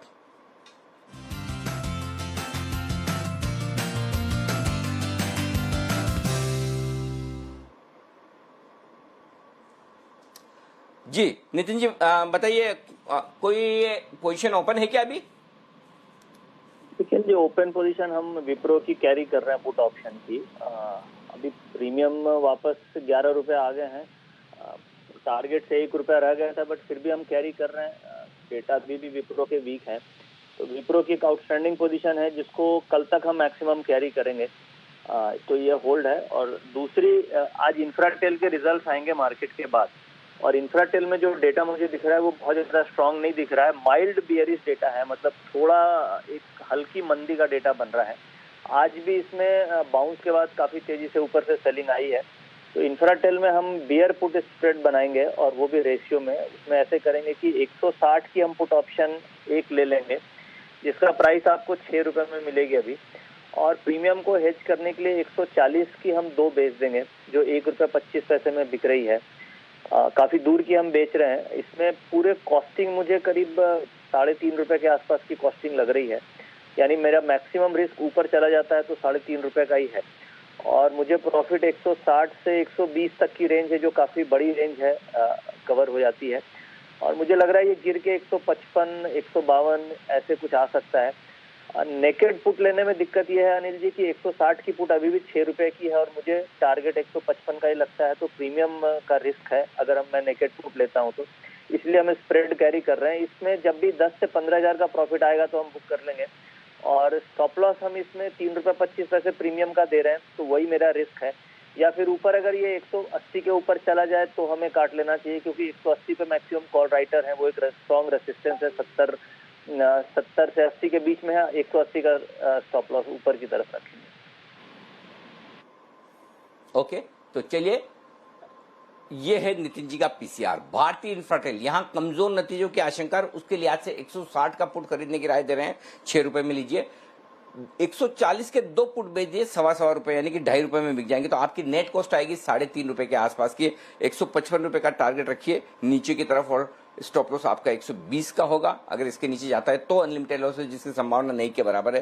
तो ये है एक बेहतरीन तरीका जिसके चलते हुए अब आप पुट में कर सकते हैं खरीदारी इस बीच। और एक चीज दीपांशु आपको कहना चाह, शुक्रिया नितिन जी। इसके अलावा 1 मिनट, नितिन जी कोई डेटा वेटा पे राय देना चाहते हैं आप? निफ्टी बैंक निफ्टी आए तो लगे हाथ पूछ ले। एक्सपायरी में तो आज तो सुबह से डेटा पॉजिटिव बन रहे हैं, और एक्सपायरी मुझे लग रहा है 9300 के आसपास ही होनी चाहिए। अब बहुत ज़्यादा आज के दिन में तेजी नहीं लग रही है, बट यह है कि 93 के ऊपर और 9350 के नीचे इसी बीच में एक्सपायरी होने की उम्मीद लग रही है। हो सकता है क्लोजर टू 9300 हो जाए। अब 93 की कॉल ऑप्शन 24 रुपये है, अगर किसी के पास बाय है तो यहाँ पे प्रॉफिट बुक कर लेना चाहिए। अब इस कॉल ऑप्शन को क्लोजिंग तक नहीं होल्ड करना चाहिए। ओके ये है आपके लिए रहा है इस वक्त। लेकिन एक चीज जो दीप मैं आपको बताना चाह रहा था वो ये था कि देखिए एकदम से जिस तरह से निफ्टी निकला है दिन के हाई को पार करके 9325 को पार करके अब ये अच्छी क्लोजिंग की तरफ आगे बढ़ता हुआ दिख रहा है। बैंक निफ्टी से ज्यादा आप बैंक निफ्टी पर फोकस कीजिए। ऐसा लग रहा है कि बैंक निफ्टी यहां से बढ़िया तेजी दिखाने को तैयार है। 20,600 माफ कीजिएगा 20,500 20,600 की तरफ ये भी जा सकता है अगर निफ्टी 9,375 9,400 की तरफ पहुंचता। तो कुल मिलाकर अच्छी तेजी की तरफ पोजीशन बनने की संभावनाएं बन रही। तो आखिरी आधे पौन घंटे में बढ़िया खरीदारी आने के आसार होते हुए दिख रहे हैं। देखिए दिन के हाईएस्ट पॉइंट पर बाजार आता हुआ दिख रहा है और अगर 3 बजे के आसपास तक हाईएस्ट पॉइंट पर रहता है तो फिर क्लोजिंग बहुत दमदार होने की संभावना से आप इनकार नहीं कर सकते। तो अच्छी खरीदारी इस वक्त होती हुई दिख रही है। इसलिए हम कह रहे थे कि एक बार जैसे ही ब्रेकआउट दे उसके बाद आपको खरीदारी करनी चाहिए। तो बढ़िया तेजी के साथ बाजार आगे बढ़ने की कोशिश कर रहे हैं और मैं थोड़ा सा नजर बनाया हूं, हो सकता है निफ्टी बैंक निफ्टी पे कल के 2000 का कोई एक कॉल मेरी तरफ से आ जाए तो मैं उसका इंतजार कर रहा हूं। तब तक आप आगे एक्सपर्ट से बात करिए। बिल्कुल अनिल जी, बैंक्स, एनबीएफसीज और आईटी इन तीनों स्टॉक्स में जबरदस्त तेजी है और देखेंगे बात भी करेंगे। 9327 का जो लेवल बोला था अनिल जी ने एकदम उसके आसपास निफ्टी है तो यहां से एक ब्रेकआउट आपको जरूर इंडेक्स पे देखने को मिल सकता है। किस स्टॉक में ब्रेकआउट आ रहा है, ट्रेड करना चाहिए, ये बताएंगे राकेश जी कुणाल जी चार्ट कॉर्नर में।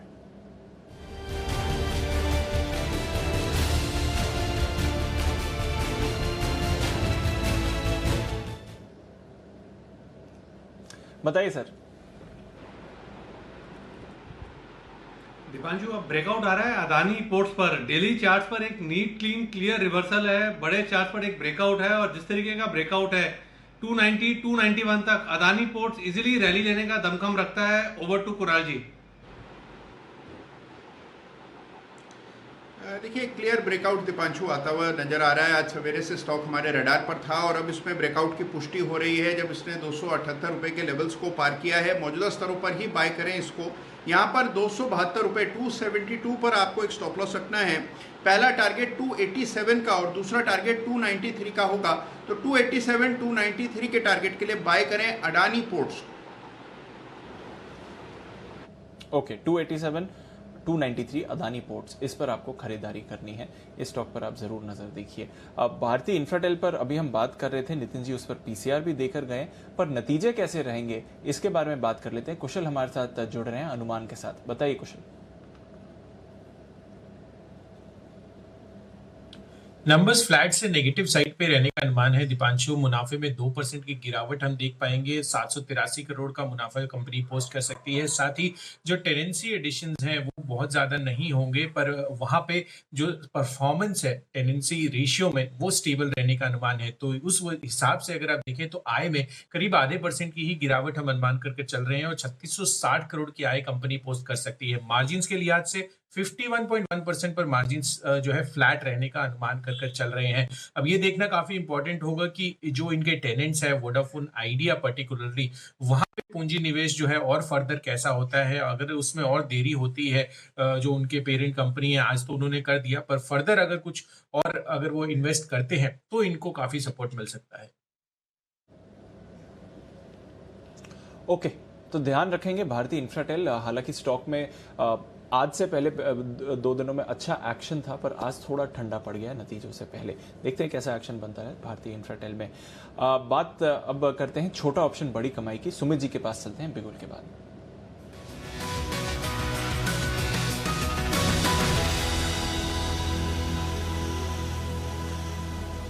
बताइए सुमित जी। दीपांशु, एक फाइनेंस स्टॉक मेरे रडार पे आया है। स्टॉक का नाम है Mahindra and Mahindra finance. Stock के अंदर आज सिर्फ मोमेंटम स्टार्ट ही हुआ है। कल का कैंडल का हाई टूटा है, 155 का अभी भाव चल रहा है। मेरे को लगता है कि जिस तरह से फाइनेंस स्टॉक में मूव आ रहा है, महिंद्रा एंड महिंद्रा फाइनेंस भी यहाँ से ऊपर का मूव दिखाएगा, जिसमें 160 रुपए से लेके 164 रुपए तक का मूव देखने को मिल सकता है। जो कि अभी 8 रुपए 8.5 रुपए के आसपास अवेलेबल है, इसको लेने का सलाह रहेगा। महिंद्रा एंड महिंद्रा फाइनेंस का 160 का कॉल 8.5 रुपए के आसपास लेने का सलाह रहेगा।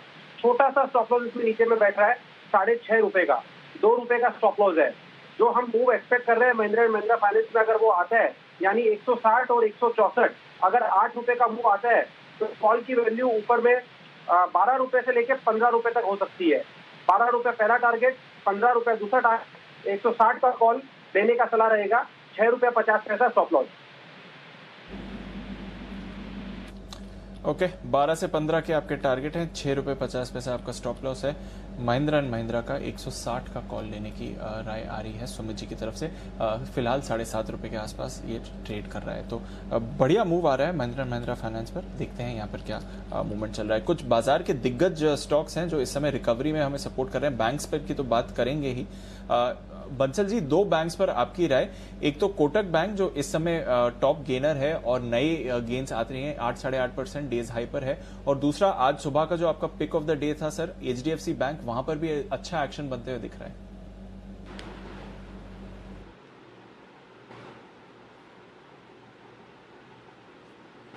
बनाया है और स्टॉक ने 1200 रुपए के अराउंड एक अच्छा बेस बनाया है, बट एज ऑफ नाउ 1270 एक इमीडिएट हर्डल है। और दूसरा HDFC बैंक को देखिए जिसकी अभी आपने बात करी। दीपांशु, ट्रेडिंग के नजरिए से, शॉर्ट टर्म ट्रेडिंग के नजरिए से वायदा बाजार के अंदर HDFC बैंक अभी भी एक अच्छा पिक लगता है। और टेक्निकली स्टॉक ने अब 930 के लेवल्स को एक कंफर्टेबली तोड़ा है और ये स्टॉक ऊपर में 990 के लेवल्स इस सीरीज में दिखा सकता है। तो जिन्होंने सुबह लिया है वो होल्ड करें और जिन्होंने मिस करा है, मेरी समझ से इन स्तरों पर भी स्टॉक को बाय करना चाहिए। ओके, इन स्तरों पर भी स्टॉक को बाय करना चाहिए। अच्छी मूव्स आ रही हैं। HDFC बैंक 950 पर है, पर जो कोटक महिंद्रा बैंक है वहां पर 1270 पर शायद एक रेजिस्टेंस आपको आती हुई दिख सकती है। नजर रखेंगे उस पर। कुणाल जी, एक फार्मा स्टॉक्स नतीजों के दम पर अच्छा रिएक्शन आया है, यह है अलेम्बिक फार्मा। इसके बारे में पहले भी आपसे बात करी थी, पर क्योंकि अब फिर से डेज हाई पर आ गया है स्टॉक, अच्छी रैली आ गई है और 700 के लेवल्स पिछली बार देखा था कि यहां पर एक रेजिस्टेंस आ गई थी। इस बार भी वहीं पर रेजिस्टेंस रहेगी या फिर इन लेवल्स को क्रॉस कर सकता है? देखिए, बिल्कुल आपने सही कहा दीपांशु, 700 रुपए के आसपास ही एलम्बिक के लिए एक रेजिस्टेंस है। हालांकि स्ट्रक्चर बहुत स्ट्रांग है और मुझे लगता है कि जिस तरह के रिजल्ट्स आए हैं हो सकता है ये लेवल क्रॉस हो जाए, लेकिन क्योंकि एक पुराना रेजिस्टेंस है तो मुझे लगता है जब तक रेजिस्टेंस पार ना हो नई खरीद ना करें। 700 के ऊपर इसमें नई खरीद करनी चाहिए। अगर पहले की खरीद है तो एक बार प्रॉफिट बांध लेने में कोई हर्ज नहीं है। 700 के ऊपर ब्रेकआउट आएगा तो दोबारा फिर इसमें निवेश कर सकते हैं। एक बार के लिए प्रॉफिट ले लेने की मेरी राय रहेगी। एक बार के लिए प्रॉफिट ले लीजिए जहां तक अलेम्बिक फार्मा का सवाल है। ठीक है, वागले जी, एक स्टॉक आपके लिए भी, टाटा केमिकल्स। सुबह भी हम देख रहे थे, आज एग्रो केमिकल स्पेस में जबरदस्त मूव आई है। टाटा केमिकल अब पार्टिसिपेट कर रहा है। इसकी चार्ट देखकर बताइए क्या लेवल्स देखने चाहिए, क्या आपको ट्रेड दिख रहा है यहाँ पर? दीपांशु, मोमेंटम है। ये अगर 264 के ऊपर निकलता है तो मेरे लिए ये BTST कॉल भी बन जाएगा। मतलब कल के दिन में ही 272 273 मिलने के अच्छे चांस है। अभी 264 पर अटक सकता है। किसी को अभी लेना है तो फिर 257 के स्टॉप लॉस से ले सकते हैं, 264 के ऊपर और ऐड कर सकते हैं। 274 तक की मोमेंटम मैं देख रहा हूँ, 12-14 रुपए की अपसाइड है। 274 तक ये जा सकता है, तो अच्छी मोमेंटम आप जरूर यहाँ पर देख सकते हैं। देखते हैं कि इन लेवल्स पर जाता है कि नहीं, पर हाँ अच्छी दौड़ लगाते हुए आपको दिख रहा है इस समय जहां तक टाटा केमिकल्स का सवाल है। सारे ही एग्रो केमिकल स्टॉक्स आज अच्छा परफॉर्म कर रहे हैं। आशु जी, आप बता रहे थे कि आपके पास आज एक पेयर ट्रेड की स्ट्रैटेजी भी है सर, उसके बारे में जान लेते हैं कि किस तरह का पेयर ट्रेड इनिशिएट करना चाहेंगे? नहीं दीपांशु, मैं ऑलरेडी उसी मोनोलॉग में शेयर कर ली जो अपने लॉन्ग एंड शॉर्ट थे।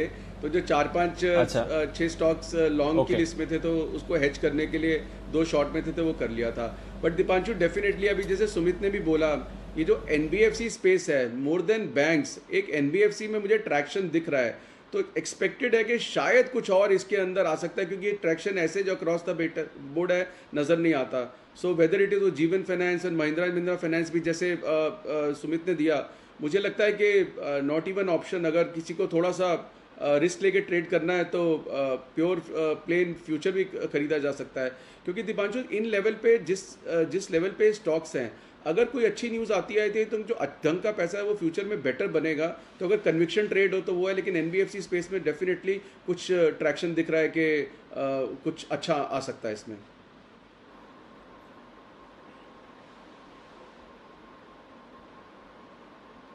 ओके, तो इस बीच श्रीकांत जी हमारे साथ हैं और श्रीकांत जी भी चाहते हैं एक बिगुल उनके लिए बजे और वो होगा BTSTT का।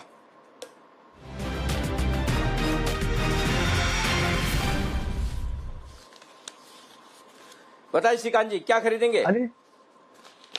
हाँ अनिल जी वैसे दो स्टॉक है और दोनों में मोमेंटम वैसे काफी हाई है। एक है HDFC बैंक और जिसके बारे में अभी बंसल जी ने बात भी की थी और मुझे लगता है कि यहाँ पे जो फॉर्मेशन है वो इतने स्ट्रांग बने हुए हैं कि जो नेक्स्ट लेवल्स इसके रहेंगे वो रहेंगे 990 से लेकर 995 के। तो करंट लेवल से मुझे लगता है कि HDFC बैंक लॉन्ग करके चले। 953 की प्राइस है, 940 रुपए के हमें स्टॉप लॉस रखने हैं और 990 के टारगेट एक्सपेक्टेड है।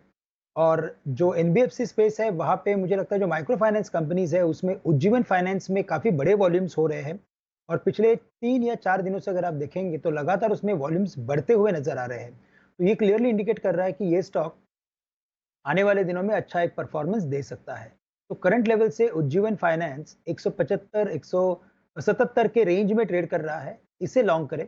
काफी नजदीक का स्टॉप लॉस है, 172 के स्टॉप लॉस के साथ इसे बाय करें और यहाँ पे हमें टारगेट्स रखने हैं, वो रखने हैं 190 रुपए के। 190 रुपए के टारगेट के लिए उज्जीवन में करनी है खरीदारी और स्टॉप लॉस आप बता रहे हैं एक बार, तब तक मैं HDFC बैंक पढ़ दूं। 950 के आसपास खरीदिए, 935 के 172 का स्टॉप लॉस है ना, राइट? 172 का स्टॉप लॉस, 190 का। HDFC बैंक भी 950 के आसपास खरीदिए 935 के टारगेट स्टॉप लॉस के साथ और वहां पर आपका टारगेट आगे बनेगा 990 के आसपास का। तो ये दोनों ही बेहतरीन पिक्स है जो आपको खरीदारी करनी है अच्छी तेजी का। और इस बीच दीप आप देखिए, मैं आपको थोड़ी देर पहले बात कर भी रहा था कि बैंक निफ्टी ज्यादा तेजी से दौड़ने को तैयार होता हुआ दिख रहा है। अब आप देखिए बैंक निफ्टी दिन के हाई पॉइंट पर ट्रेड कर रहा है, 20,350 के आसपास आ गया है कैश में और निफ्टी भी दिन के हाई पॉइंट की तरफ फिर से आता हुआ दिख रहा है। 3 बज रहे हैं, 5 मिनट तक आप देखिए, थोड़ा सा और इंतजार कर लीजिए, उसके बाद ऐसा लग रहा है कि यहाँ से और बढ़िया तेजी बनने के चांस बन रहे हैं। तो बेहद मजबूती के साथ बाजार ऊपर आने की कोशिश करता हुआ दिख रहा है, ये बड़ा इंटरेस्टिंग नजर आ रहा है। तो थोड़ा सा फोकस करिए, आखिरी मिनटों में थोड़ी खरीदारी और होने की संभावना बन रही है। बिल्कुल अनिल जी, आखिरी मिनटों में थोड़ी और खरीदारी होने की संभावना बन रही है। अभी एक छोटा सा स्टॉक जो मैं कुणाल जी से बात कर रहा था, एलेम्बिक फार्मा, उसने एक फ्रेश ब्रेकआउट दिया, देखते हैं वो सस्टेन करते हैं नहीं। बाजार आपको बढ़िया मूव दे रहा है, 9327 के आसपास वापस, बल्कि अब 9327 के जस्ट ऊपर गया है निफ्टी। जैसा अनिल जी बोल रहे हैं, अगर इस लेवल को होल्ड करता है तो फिर आप अच्छी रैली दे सकते हैं। 9375 9390 यहाँ से, यानी कि लगभग यहाँ से 50 अंक की रैली आपको निफ्टी में भी आएगी और बैंक निफ्टी में भी 20,500 के लेवल्स अनिल जी ने बोला है ध्यान रखने के लिए। तो देखते हैं कि वहां पर भी मूव आ सकता है कि नहीं। बढ़िया एक्शन है इस समय बाजार में। देख लेते हैं कुछ और स्टॉक्स जहां पर मूव्स आ रहे हैं। 150 अंक ऊपर है इस समय निफ्टी, तो एकदम जो दिग्गज स्टॉक्स हैं वो बाजार को सपोर्ट कर रहे हैं। कोटक बैंक अब 8.5% ऊपर गया है, इन्फोसिस और TCS दोनों 6% ऊपर है और क्योंकि दोनों दिग्गज है वहां पर एक्शन है। ICICI और HDFC यहां पर एक्शन है। आइशर मोटर्स जहां पर अभी वागले साहब ने बात करी वहां पर भी बढ़िया एक्शन है। हिंडाल्को जो सुबह भसीन साहब मेंशन करके गए वहां पर आप देखिए 111 के लेवल्स आ गए। M&M यहां पर एक ब्रेकआउट आया है, इस पर एक राय लेते हैं। सुमित जी, M&M की चार्ट देखकर बताइए, 350 पर वापस आ रहा है, एक अच्छा ब्रेकआउट आया M&M में, थोड़ा पार्टिसिपेशन आ रहा है, कैसा लग रहा है ये चार्ट? M&M के अंदर कल भी तेजी देखने को मिली, आज भी तेजी देखने को मिल रही है। 350 के ऊपर एक बार ये सस्टेन करना स्टार्ट हो तो उसके बाद M&M में एक अच्छा पुलबैक और बाउंस बैक देखने को मिलेगा, जिसमें स्टॉक 375 से 380 तक का चाल दिखा सकता है। नीचे में स्टॉक का जो सपोर्ट है 325 के आसपास का है, जब तक ये लेवल नहीं टूटेगा तब तक पोजीशंस होल्ड करके चले। 350 के ऊपर क्लोजिंग आती है तो 375 से लेकर 380 तक का अपसाइड मूव M&M में देखने को मिल सकता है।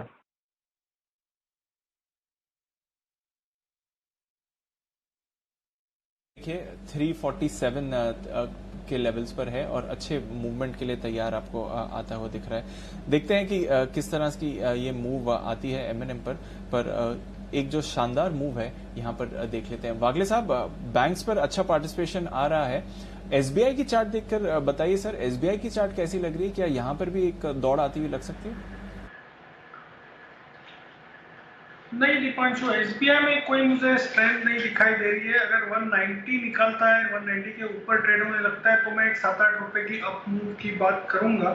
अगर आप बैंक स्पेस में मुझे कोई स्टॉक ढूंढना है तो HDFC बैंक ही वो रहेगा जिसमें मुझे रिलेटिव स्ट्रेंथ लगती है, और ये 960 तक के पार निकलेगा तो एक 20-30 रुपए की मूव बहुत जल्दी आएगी, शायद ये कल होगा। इसका पैटर्न बहुत अच्छा बन रहा है।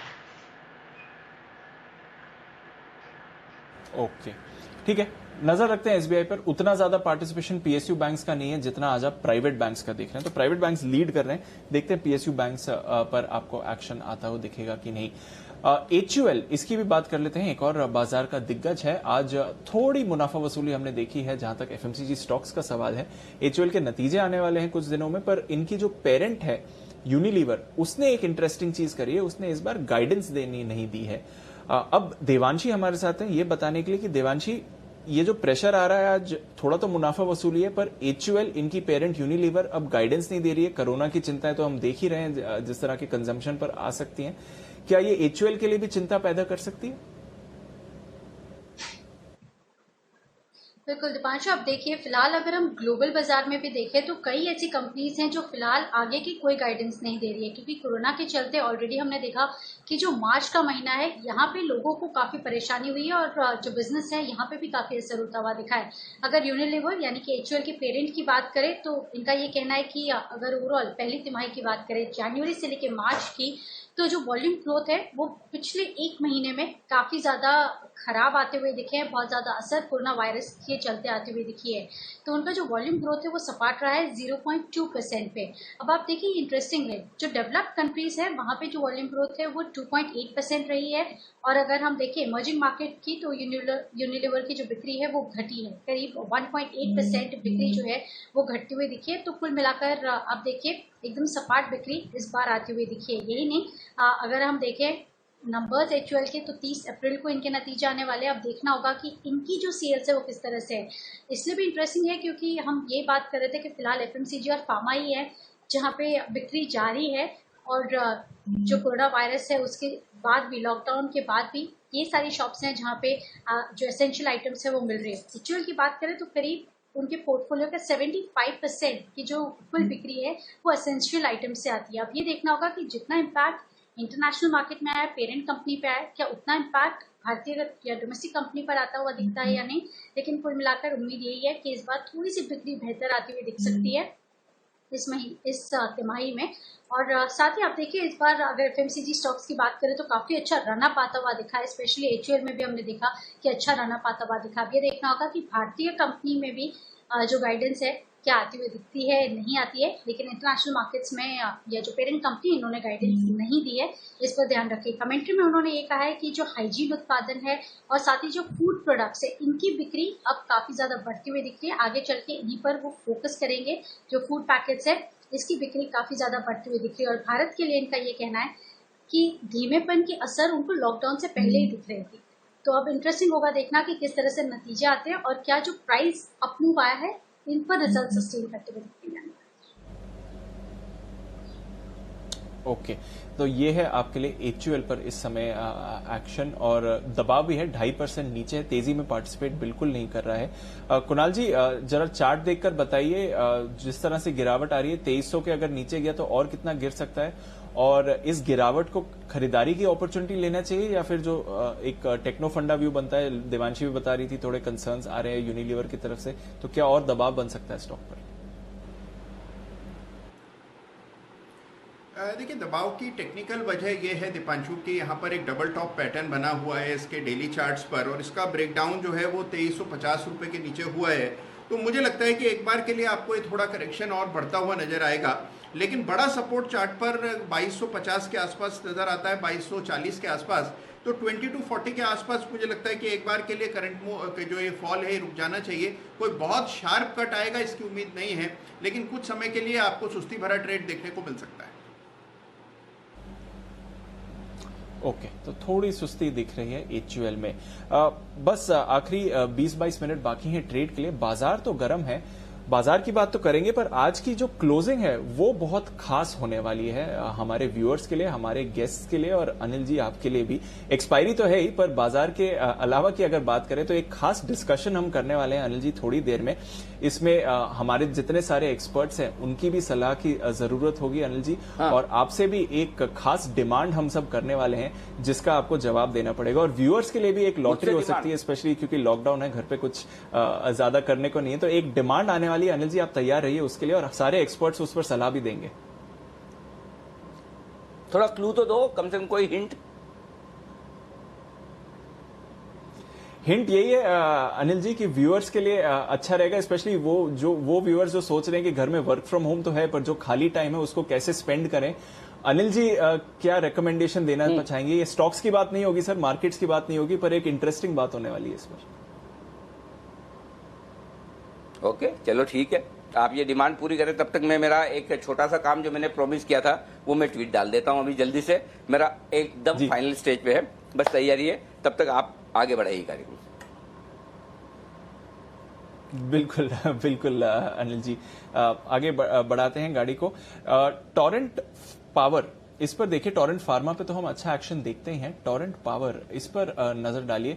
बंसल साहब इस पर जरा व्यू दीजिए, थोड़ा अच्छा एक्शन बनते हुए दिख रहा है, 300 के ऊपर स्टॉक गया है, ट्रेडिंग अपॉर्चुनिटी दिख रही है इस पर?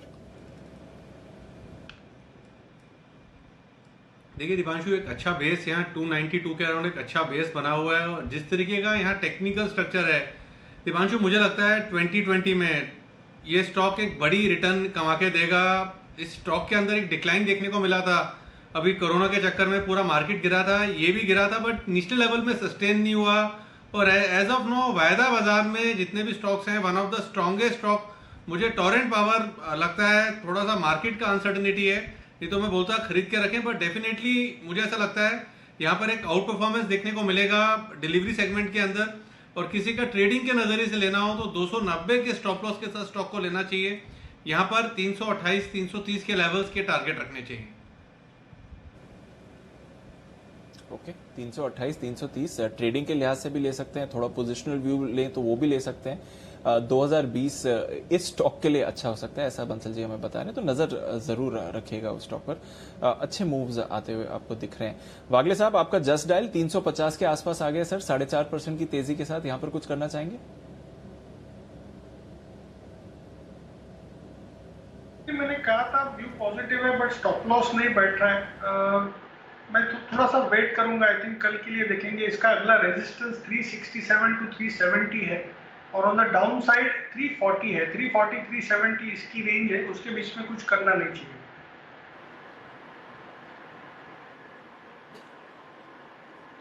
जी, तो ये है आपके लिए जस्ट डायल पर आए। लेकिन इसमें आशु सर, आप कोई स्ट्रेटेजी देना चाहते हैं अभी क्लोजिंग में? नहीं अनिल जी, मैं आपसे बात करना चाहता था। आपके सारे जो स्पेशल शोज होते हैं मैं बहुत ध्यान से देखता हूं, और म्यूचुअल फंड वाले शो में मेरी कोई आपसे अभी डिस्कशन नहीं हुई है, तो मेरी वो जो अर्जी है वो अभी तक पेंडिंग है आपके पास, कि मुझे आपसे, मेरे पास बहुत सारे लोगों के बहुत सारे सवाल हैं जो मेरी तरह के सवाल हैं, तो मुझे आपके साथ एक म्यूचुअल फंड का शो करना ही है अनिल जी, जिसमें सिर्फ हम पहले सवाल सिर्फ SIP, SIP नहीं, STP, systematic disinvestment. Anil ji वो थीम है कि जो सिप है, सिस्टमेटिक इन्वेस्टमेंट प्लान, उसके साथ एक सिस्टमेटिक डिसइन्वेस्टमेंट प्लान SDP भी होना चाहिए, तो उसके बारे में मुझे आपसे अनिल जी वो अलग से डिस्कशन करनी है। ठीक है, बिल्कुल, कभी कभी मौका मिलने दो, जरूर एक बार लॉकडाउन खुलने के बाद करेंगे, पहले करना है? नहीं, लॉकडाउन खुलने के बाद आराम से करेंगे अनिल जी। बिल्कुल। अच्छा बंसल जी, इस बात पे आप इतना मुस्कुरा क्यों रहे हो? आपको क्या लग रहा है, मतलब क्या द्वंद्व युद्ध होगा, या आशु जी जीत जाएंगे, या मैं मैदान छोड़ के भागूंगा, ऐसा क्या सोचा आपने? देखिए अनिल जी, मैं इसलिए नहीं हंस रहा कि आप द्वंद्व युद्ध होगा कि कुछ युद्ध होगा, मैं देख रहा हूँ कि अनिल जी, आशु जी कितना बदल गए हैं। मतलब कि पूरे दुनिया का बोझ, जैसे वो मूवी में गाना था ना, सारी दुनिया का बोझ उठाए चलता हूँ, तो कह रहे सबके सवाल मेरे पास है अनिल जी। कितना ये रिटेल इन्वेस्टमेंट के सवाल लिए, दर्द लिए आपके पास आ रहे हैं अनिल जी। हाँ बिल्कुल अनिल जी, अमिताभ बच्चन की मूवी का गाना है, तो ये कितने लोगों का, रिटेल निवेशकों का दर्द लिए अनिल जी आपके दर पे आ रहे हैं, तो उसलिए मैं मुस्कुरा रहा हूँ अनिल जी। ठीक है भाई साहब, तुम इतना जो मुस्कुरा रहे हो वो वाली बात नहीं बोलूंगा, क्या गम है उसको छुपा रहे हो, नहीं क्या सच है जिसको छुपा रहे हो। ओके नहीं अनिल जी, अनिल जी, अनिल जी, जी अनिल जी, जी अनिल जी, अनिल जी, अनिल जी, तुम इतना क्यों मुस्कुरा रहे हो? क्या प्लस है जिसको छुपा रहे हो? क्या प्लस है जिसको छुपा रहे हो? देखिए आजकल तो प्लस वाले बताने में इंटरेस्टेड ज्यादा है, छुपाने में कम। देखो अभी तक तो हाईएस्ट क्लोजिंग मिल रही है 7610 के बाद की आज जो क्लोजिंग होगी वो हाईएस्ट है। अभी तो उनकी जीत है, बिल्कुल है, 100% है। लेकिन इस बीच श्रीकांत जी तैयार है अपने बिगुल के साथ, उनके लिए है एक BTS डबल टी का बिगुल।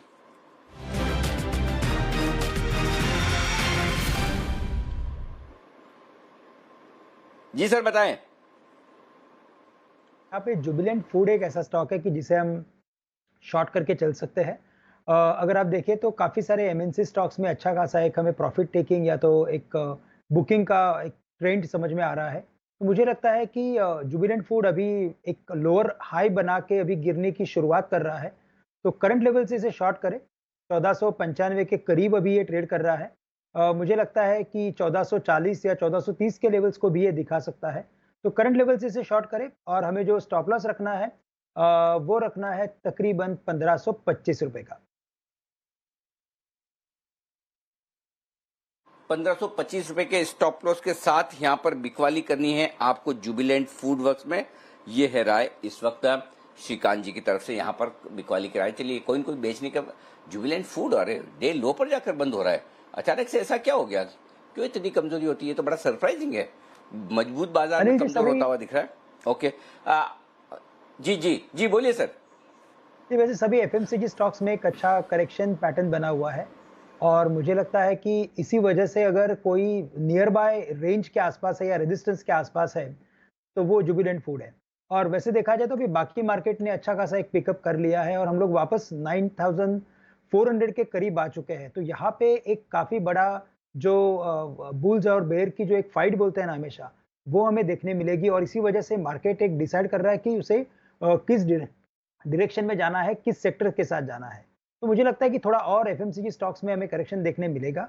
हिंदुस्तान लीवर स्पेसिफिकली मुझे लगता है कि शायद 2250 या 2200 के रेट के करीब देखने को मिलेगा, लेकिन उस लेवल्स के करीब अगर आता है तो उसे लेके चलना चाहिए। बट करंट लेवल से यकीनन मुझे लगता है कि हर एक एफएमसीजी स्टॉक्स में अच्छा खासा प्रॉफिट टेकिंग का एक ट्रेंड और 1 या 2 दिन देखने मिलेगा।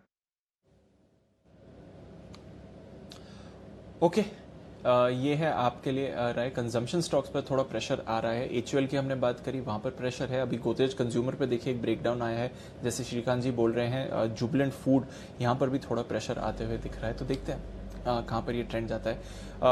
बस 15 मिनट बाकी है ट्रेड के लिए। कुछ ही देर में अनिल जी फाइनल स्ट्रैटेजी भी देंगे, उस पर भी नजर रहेगी। पर उससे और उसके बाद एक खास डिस्कशन भी है, पर उससे पहले सुमित जी के पास चलते हैं। छोटा ऑप्शन बड़ी कमाई के लिए।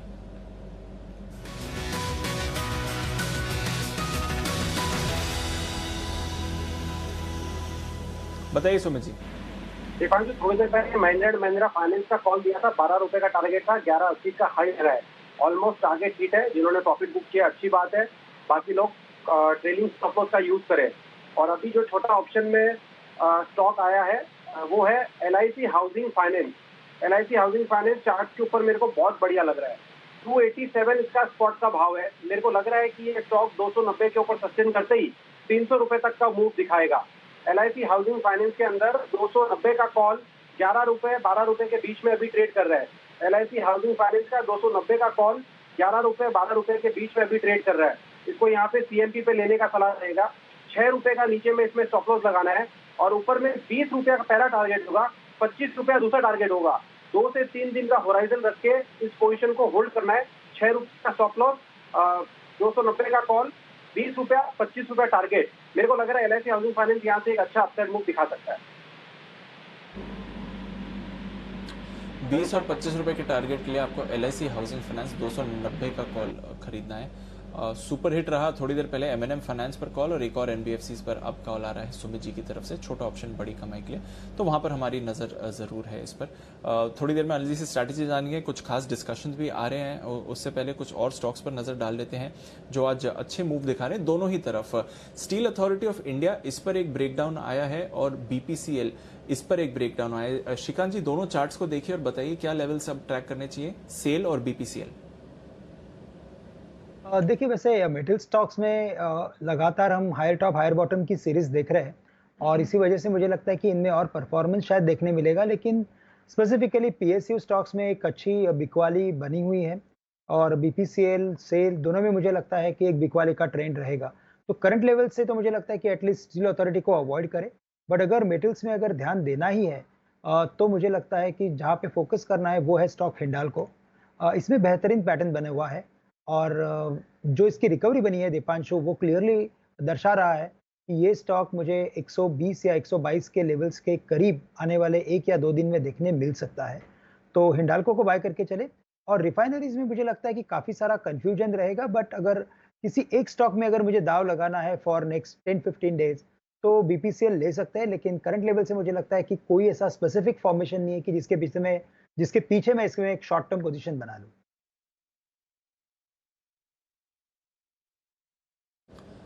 राय हिंडाल्को पर। इस बीच एक चीज, दीप जरा स्क्रीन देखिए, और इस स्क्रीन में एक बड़ी खासियत बात है कि सेबी ने शेयरों के बायबैक के नियमों में ढील दी है। आपको याद होगा जब बाजार खराब हुआ तो हमने एक चीज की मांग की थी कि शेयरों के बायबैक में ढील दी जाए। अभी तक तो नियम आ रहे हैं, मैंने पढ़े भी नहीं है। मैं बता दूं आपको क्या क्या मांग मैंने की थी। पहली मांग ये कि प्रमोटर साल में 5% ही क्रिपिंग एक्विजिशन कर सकते हैं। इस क्रिपिंग एक्विजिशन के नियम में ढील दी जाए। 75% तक प्रमोटर स्टेक रख सकते हैं, ये सेबी का नियम है। तो इस साल सिर्फ 5% नहीं, 75% तक जितना जाना चाहें। समझिए किसी प्रमोटर की स्टेक 50% है और इसी साल 25% बढ़ाकर 75 तक जाना चाहें तो वो अनुमति मिलनी चाहिए। पहली मांग हमने ये की थी। 2 बायबैक के बीच में 1 साल का अंतर होता है, उसे खत्म कर दिया जाए, ये बढ़िया होगा। तीसरा, बायबैक के लिए बोर्ड बैठक बुलाना, बायबैक के ऐलान को करना, उसके लिए एक जो लंबा टाइम पीरियड है जिसमें 3 से 4 हफ्ते लग जाते हैं, उसमें ढील देके उन्हें तुरंत इस चीज़ की अनुमति दी जानी चाहिए कि आपने वीडियो कॉन्फ्रेंसिंग में बोर्ड बैठक की, फैसला लिया, कल से बायबैक शुरू। तो ये 3 चीज़ों की मांग मैंने की थी। देखते हैं अब क्या क्या इन मांगों में ढील मिली है। इससे बढ़िया कोई बात हो नहीं सकती कि अगर प्रमोटर को लगता है, अगर कंपनी को लगता है कि उनके शेयर सस्ते हैं और वो खरीदना चाहें, क्योंकि इस वक्त कई बढ़िया कंपनियों के शेयर ऐसे हैं जो औने पौने दामों पर बिके हैं। अब तो फिर भी ठीक है, आप 9,500 के आसपास निफ्टी पर हैं। सोचिए 2,000 पॉइंट नीचे 7,500 के आसपास मार्जिन कॉल ट्रिगर होते थे, कोई भी किसी भी भाव में शेयर बेच जाता था। तो उस समय अगर प्रमोटर्स के पास ये सुविधा हो कि वो चाहे जितना शेयर खरीद पाए, मैं तो कहता हूं भले 75% के ऊपर भी प्रमोटर खरीदना चाहें तो वो अनुमति दें और उनको ये साथ में कहते हैं 3 से 4 साल बाद, 5 साल बाद आप वापस अपनी स्टेक को 75% के बाद नीचे ले आए। इससे बढ़िया बात हो नहीं सकती। तो मुझे लगता है कि ये सेबी ने थोड़ा सा लेट डिसीजन लिया है, लेकिन डिसीजन बहुत सही है, सही दिशा में है। ये बाजार का सेंटिमेंट सुधारने के लिए बहुत बढ़िया है। बढ़िया कंपनियों के शेयर जहां प्रमोटर्स को लगता है वैल्यू है, वहां पर वो खरीदारी करेंगे और वो आपके हमारे सभी इन्वेस्टर्स के लिए भी एक संकेत होगा कि अच्छी कंपनियों में बड़े प्रमोटर अगर खरीदारी करें तो फिर कहने ही क्या। आशीष सर, बढ़िया डिसीजन है सेबी का ये। बिल्कुल बहुत बढ़िया अनिल जी, ऐसी सारी चीज़ें होनी चाहिए और ऐसी मार्केट के लिए तो बहुत ही हेल्पफुल हैं। और अनिल जी, मैं एक और भी चीज़ कहना चाहूँगा कि मतलब पर्सनली हमने शायद व्हाट्सएप पे तो दे दी, लेकिन आपको बहुत बहुत बधाई जो हाईएस्ट टीआरपी आई है जी बिजनेस की, and it was long awaited, well deserve. और मैं कितने टाइम से सोचता था कि क्यों नहीं आ रही है, ऐसा क्या कारण है कि जब जिससे बात करते हैं लोग हमारी बात, हमारी इक्वेशन और जिस तरह की यहाँ पे जो कंटेंट है, मतलब हार्ड कोर स्टॉक मार्केट और हार्ड कोर कॉल्स जो बिल्कुल एक व्यूअर चाहता है, और इतनी शिद्दत और इतनी सिंसियरिटी और इतना हार्डवर्क तो कैसे नहीं हो सकता। तो आई थिंक वो अचीवमेंट लॉन्ग ओवरड्यू थी। तो बहुत बहुत अप्रिसिएशन आपको और पूरी जी बिजनेस की टीम को बहुत बहुत बधाई। बिल्कुल, वो उस पर भी हम विस्तार से थोड़ी देर में बात करेंगे। आखिरी 10 मिनट बचे हैं तो पहले एक बार जल्दी से बाजार का जायजा ले लें और उसके बाद उस पर आएंगे। 3:30 के लिए कुछ दीप ने भी कुछ स्पेशल पता नहीं सोच के रखा है। दीप, उससे पहले एक बार जल्दी से 3:20 की स्ट्रेटेजी कर लें। बिल्कुल अनिल जी, स्ट्रैटेजी का बिल्कुल बजाते हैं और आपको कॉन्ग्रेचुलेशंस भी बोलना है सर और डिस्कशन भी करना है, पर उससे पहले एक बार स्ट्रैटेजी ले लेते हैं सर।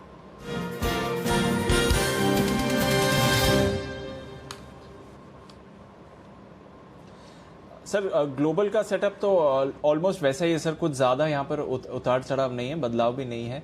तो जैसा हमने छोड़ा था वैसे ही है। डाउ फ्यूचर्स ऑलमोस्ट सपाट ही ट्रेड कर रहा है, ज़्यादा इतनी उतार चढ़ाव वहाँ पर नहीं आया है।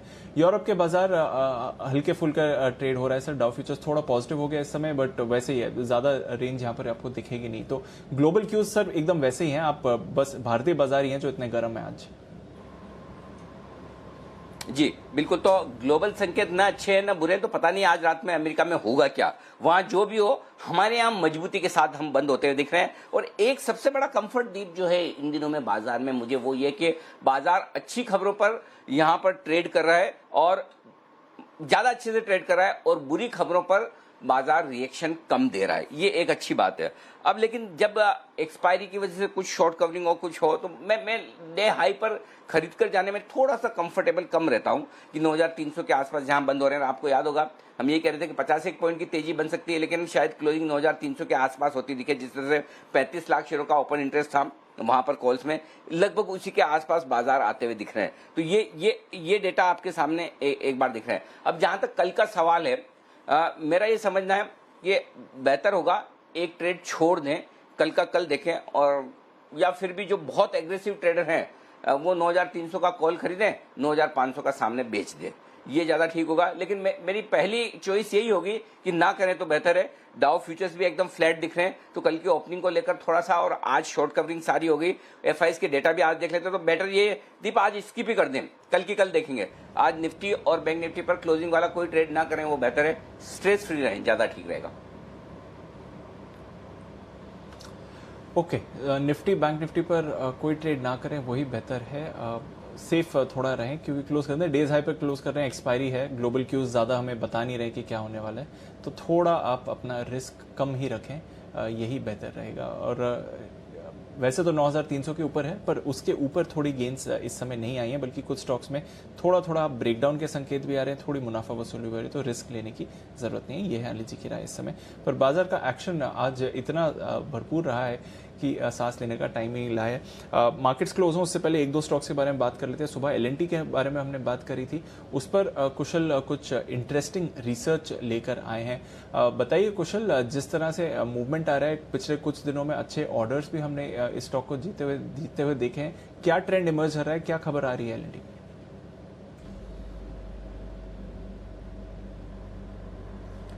ओके, कुशल से ऑडियो फिर से जोड़ने की कोशिश करेंगे, पर एलएनटी में एक ब्रेकडाउन जरूर आया है, 1.5% नीचे है इस समय। एक चार्ट चेक जरूर लेना चाहूंगा श्रीकांत जी से। श्रीकांत जी, थोड़ी मुनाफा वसूली हो रही है एलएनटी पर, बताइए क्या ट्रेंड है इधर?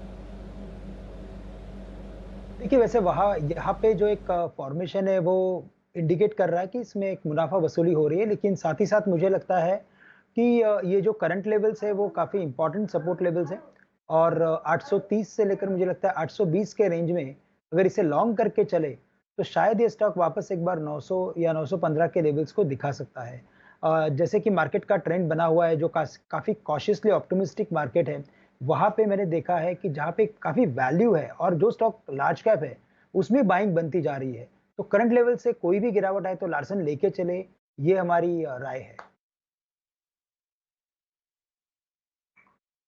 गिरावट पर आप खरीदारी कर सकते हैं। माफी चाहूंगा, पूजा हमारे साथ तैयार है एलएनटी पर ट्रेंड बताने के लिए। बताइए पूजा।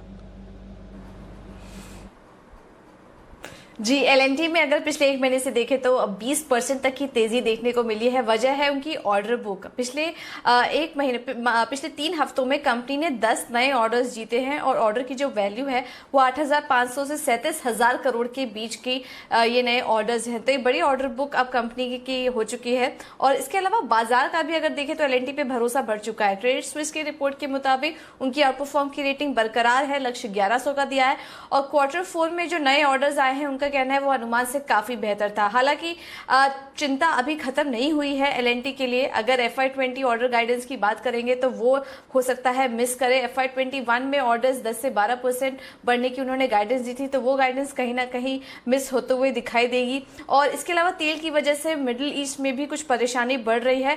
लॉकडाउन खुलने के बाद माना जा रहा है कि सरकार और निजी कैपेक्स पर दबाव बना रहेगा। तो एलएनटी के लिए ये सारी समस्या अभी भी हैं, लेकिन ऑर्डर बुक को देखते हुए कि लग रहा है कि आने वाला समय स्लो डाउन का इम्पैक्ट इतना ज्यादा एलएनटी पे शायद ना पड़ता हुआ दिखाई दे। ओके, तो ये है एलएनटी पर राय। आशु सर, ये आप है ना हमेशा अपनी मर्जी के स्टॉक चुनते हो कि मुझे इस स्टॉक में बाय देना है, इसमें सेल देना है। हमारी मर्जी के स्टॉक पे तो कभी राय ही नहीं थे। एलएनटी पे बताइए, खरीदेंगे कि बेचेंगे? नहीं अनिल जी, नहीं खरीदेंगे। ये मेरे को स्टॉक अनिल जी कभी भी पसंद नहीं आया। आपको अगर ध्यान हो 1300-1400 पे भी मेरा कई बार मतलब मैं नाम नहीं लूंगा, आर्ग्यूमेंट भी हुआ कि अगर ऑर्डर बुक से स्टॉक चलते तो भेल का भाव 300 और एलएनटी का भाव 3000 होता, लेकिन उससे नहीं हुआ। ये वैसे ही इतने सालों का अंडर परफॉर्मर है।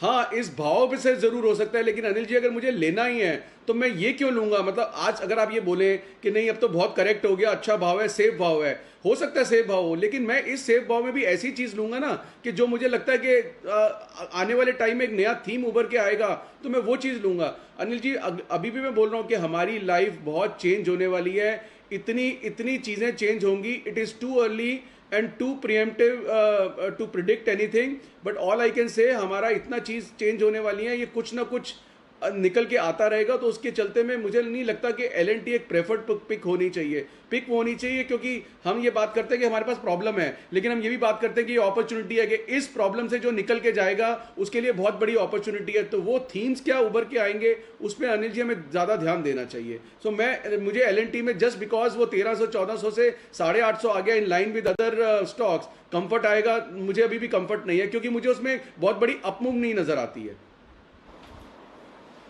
क्या बदलेगा सर लाइफ में? आप बोल रहे हो बहुत सारी चीजें चेंज होने वाली, क्या चेंज होगा बताओ? अनिल जी लाइफस्टाइल चेंज होगा, बिल्कुल लाइफस्टाइल चेंज होगा। मतलब किस तरह से होता है, मतलब लाइफस्टाइल डेफिनेटली चेंज होगा, क्योंकि अभी तक ये सोच रहे हैं कि लॉकडाउन के बाद लाइफ नॉर्मल हो जाएगी या 2 महीने के बाद वो सारा खत्म हो जाएगा। अनिल जी ये तो मुझे लगता है 1-2 साल तक चलेगा। और 1-2 साल आज भी अनिल जी अगर आप घर पे बैठे लोगों को देखें, आप पहले तो सबने एंजॉय किया, अभी भी कर रहे होंगे, लेकिन धीरे धीरे एक लेवल ऑफ इरिटेशन आता है, फिर इरिटेशन से फ्रस्ट्रेशन आता है, फिर फ्रस्ट्रेशन से कुछ लोग डिप्रेशन में भी आते हैं। डिप्रेशन में शायद वो लोग आ सकते हैं जिनका बिजनेस इफेक्ट हो रहा है और क्या आगे होगा, नई चीजें आती। तो अनिल जी बहुत तरह की साइकोलॉजिकल चेंजेस आएंगे, रिक्वायरमेंट आएंगी। तो मुझे लगता है कि ये एक बड़ा इंटरेस्टिंग सब्जेक्ट है उभर के आएगा। This will be a case study for our rest of the life to come. Sir ये one of the rare events of the centuries है ये। जी आशीष सर, बस बाकी सब ठीक है। कहीं आप है ना ये सब लॉकडाउन खुलने के बाद ये चेंज मत ले आना भाई कि अब मैं ऑफिस नहीं जाऊंगा। मेरी आदत पड़ गई 1.5-2 महीने से घर पे रहते अब मैं काम करूंगा तो सिर्फ घर से करूंगा, ऑफिस जाना बंद। ये परिवर्तन कृपया करके न लाएं, क्योंकि आप तो ठीक है ले आओगे, आपको देख के ना अनिल जी बाकी लोग फैल जाएंगे ना। जी आशु जी। अनिल जी मैं तो बिल्कुल नहीं लाऊंगा। आपको पता है कि मेरी नजर तो आपके साथ वाली सीट पे है। अनिल जी एंकरिंग करनी है मुझे आपके साथ बैठ के। मोस्ट वेलकम, बिल्कुल। वैसे मैं आपको मौका देने के मूड में नहीं हूँ, क्योंकि आजकल मेरी दीपांशु की जोड़ी बहुत सुपरहिट हो रही है, लोगों को बड़ी पसंद आ रही है। बोले कि एक है ना एकदम शांत सौम्य बढ़िया है, दूसरा मस्ती मजाक कर देते, तो फिर अभी है ना हमारा ठीक ही चल रहा है मामला। क्यों दीप ठीक है अपना, या कि आशु जी को लाना है? नहीं सर, आशु जी आ गए तो खतरा तो मेरे पास ही है सर, क्योंकि आप दोनों की जोड़ी तो और सुपरहिट हो जाएगी। आप गलत बोल रहे हैं, एक्चुअली खतरा मुझे है, मैंने तो आपके नाम पे मना किया है, खतरा तो मुझे है। जी बंसल जी क्या कह रहे हैं आप? बंसल जी कुछ कहना चाहते हैं? देखिए अनिल जी, आशु जी बुरा मत मानिएगा, लेकिन अनिल जी आप बाकी पैनलिस्ट से भी पूछ लीजिए कि अगर आशु जी दीपांशु की कुर्सी पे बैठेंगे तो बाकी जो एनालिस्ट है वो शो पे आना चाहेंगे कि नहीं आना चाहेंगे, ऑन अ लाइटर नोट। ये बात सही है, बिल्कुल। चलिए प्रस्ताव खारिज आम सहमति से। आशु जी आपकी वजह से बाकी एक्सपर्ट से आना नहीं चाहेंगे, इसलिए आप एक्सपर्ट ही बने रहेंगे। बहुत बढ़िया बंसल जी, इसीलिए तो आपको सबसे ज्यादा पसंद करता हूँ। आप है ना संकट मोचक है, एकदम सही वक्त पे आपने मुझे बता लिया। लेकिन बाकी एक चीज आप गलत फहमी में बिल्कुल मत रहिए कि वो उनकी नजर दीप की कुर्सी पर है, बिल्कुल भी नहीं। आशु जी की नजर होगी तो 100% मेरी कुर्सी पर, दीप की कुर्सी पे उनकी कभी नजर नहीं हो सकती। डर मुझे है। दीप आप तो सेफ है, चिंता मत करिए, आपकी जगह बराबर है एकदम। चलिए तो आज की प्रोविजनल क्लोजिंग हो चुकी है, और प्रोविजनल क्लोजिंग में आपके सामने रख दूं कहां बंद हुए हैं बाजार मजबूती के साथ। एग्जैक्टली 9300 पर, न दाएं न बाएं, न ऊपर न नीचे, न आगे न पीछे। अब फाइनल क्लोजिंग आ रही है आपके सामने और फाइनल क्लोजिंग आई है 9313 की, तो 13 पॉइंट के आसपास की। बैंक निफ्टी 20,267 566 अंकों के इजाफे के साथ और 483 अंकों की मजबूती दिख रही है सेंसेक्स में। तो शानदार क्लोजिंग वायदा कारोबार के हफ्ते की एक्सपायरी के दिन दीप, तो बहुत ही बेहतरीन क्लोजिंग हुई है, इसमें कोई डाउट नहीं। बिल्कुल अनिल जी, बेहतर बहुत ही शानदार क्लोजिंग रही है और 9,300 के ऊपर, 20,250 के ऊपर बैंक निफ्टी। एक्सपायरी का दिन था और अच्छा एक्शन था, तो बढ़िया व्यू आया है सर। अब जो हमारा स्पेशल डिस्कशन है सर, उस पर करते हैं और दो बड़ी बातें डिस्कस करेंगे अनिल जी। एक तो सबसे बड़ी बात, और आपको बधाई, बहुत बहुत बधाई सर, मल्टी बैगर रिटर्न्स की बात करते हैं सर, तो ऐसे कितने स्टॉक्स होंगे जो 2 साल में 10 गुना बढ़े होंगे, पर आपकी जो ट्विटर फैमिली है सर, वो तो बढ़ने का, रुकने का नाम ही नहीं ले रही है। 2 साल में 2 लाख से ज्यादा फॉलोअर्स आपके आ गए हैं सर, और आज भी मैंने देखा तो तेजी से और भी ऐड हो रहे हैं सर, तो इसके लिए आपको बहुत बहुत बधाई। जितने पॉपुलर आप टेलीविजन पर हैं, उससे उतने ही पॉपुलर आप ट्विटर पर हैं, और वहां पे भी आपकी फैमिली बहुत तेजी से एक्सपैंड हो रही है सर। नहीं दीप, न तो मेरे वहां पर फॉलोअर्स हैं, न मेरे फैंस हैं, ये सारी मेरी एक्सटेंडेड फैमिली है। जिसे आप कह सकते हैं अनिल कुमार सिंह भी HUF ठीक है, ये मेरा HUF है जो दिन ब दिन हर रोज बढ़ रहा है। इनफैक्ट अच्छा हुआ मैंने टाइम से ट्वीट कर दिया, नहीं तो सुबह 2 लाख थे, अभी 2,01,000 होने की तैयारी में। तो सबसे बढ़िया चीज ये है कि जो प्यार ट्विटर पर मुझे मिला है, आमतौर पर आप देखिए जितने एंकर्स हैं, जितने जर्नलिस्ट हैं, अगर एक ट्वीट डालते हैं, माय गॉड, और स्पेशली जो जनरल न्यूज वाले हैं, भगवान न करे कभी हमें ऐसा करना पड़े, लेकिन आप देखिए जो कमेंट्स उनके लिए आते हैं, डरा देने वाले हैं। कभी कभी मुझे तो बड़ा डर लगता है कि जो लोग पॉलिटिक्स वाले कवरेज करते हैं, जो जनरल न्यूज करते हैं, उनके तो मतलब अच्छा होता क्या है। एक और चीज आप नोट करिएगा दीप, कभी भी कि आमतौर पर लोग है ना, अगर आपसे खुश हैं, दुखी नहीं है, आपके फेवर के हैं, तो वो छोड़ देते हैं, वो आप पे ट्वीट करेंगे नहीं करेंगे, लेकिन जो आपसे नाराज है, दुखी, परेशान है, वो पक्का आपको गाली देगा। ये बिल्कुल ठीक उसी तरह से जैसे ना इलेक्शन होते तो इलेक्शन में एंटी इनकम्बेंसी वोट पड़ते हैं ना, कि जो लोग सरकार से खुश है वो वोट डालने जाएंगे नहीं जाएंगे चलेगा, लेकिन सरकार से दुखी लोग जरूर पहुंच जाते हैं। ठीक वैसे ही ट्विटर पे होता है, लेकिन इस मामले में मैं इतना सौभाग्यशाली हूं, मैं बता नहीं सकता आपको कि जितने लोग, जितने मेरे ट्विटर पर मेरे फ्रेंड्स हैं, मेरे एक्सटेंडेड फैमिली है, वो इतना बढ़िया कहते हैं कि उससे जोश आता। तो ये सबसे बड़ा अचीवमेंट है पिछले 2 साल का, जो मैं आपको कह सकता हूं कि अगर 20-25 हजार के ट्विटर फैमिली के साथ मैंने जी बिजनेस में अपनी पारी की 2 साल पहले शुरुआत की, और आज 2 लाख एग्जैक्टली 2 साल में 8-10 गुना, इससे बढ़िया तो आप इन्वेस्टमेंट कर ही क्या सकते हैं जो आपका 2 साल में 8-10 गुना हो जाए। Best investment of life so far. बिल्कुल अनिल जी, और रिटर्न्स भी इस पर सुपर रहे हैं, और ये ऐसे दिन पर आप हमें खबर सुना रहे हैं जहां पर फिर से जी बिजनेस नंबर 1 हो गया है। तो सर आपको और हमारी पूरी टीम को बहुत बहुत बधाई उसके लिए। आने वाले 2 साल के लिए क्या टारगेट है सर, चैनल के लिए और आपकी ट्विटर फैमिली दोनों के लिए बताइए सर। ये बहुत अच्छा सवाल पूछा है। पहले तो जहां तक बधाई की बात आपने कही दीप, बधाई के पात्र आप हैं, हमारी पूरी टीम है। इनफैक्ट मैं बताऊं, सबसे मतलब कई बार है ना, लोग कहते हैं कि हमारे पास यंग टीम है, एक्सपीरियंस कम है, इनसे कैसे काम लेंगे, क्या करेंगे। मैं कहता हूं कि मुझे सबसे बड़ा फायदा यही हुआ है कि मेरी टीम यंग है, मेरी टीम एनर्जेटिक है, पॉजिटिव है, और जो मैं कहता हूं और जो मैं करवाना उनसे चाहता हूं, वो हमेशा एक पैर पर तैयार खड़े रहते हैं कि नहीं चलिए अनिल जी कह रहे हैं तो अपने को ये करके दिखाना है। ये मेरे लिए सबसे बड़ा एक पॉजिटिव स्ट्रेंथ है मेरी टीम से, कि वो मेरे थॉट प्रोसेस के साथ चलती है। नहीं तो आप है ना 10-20-25 ऐसे भारी भरकम अनुभव वाले लोग ले आओ।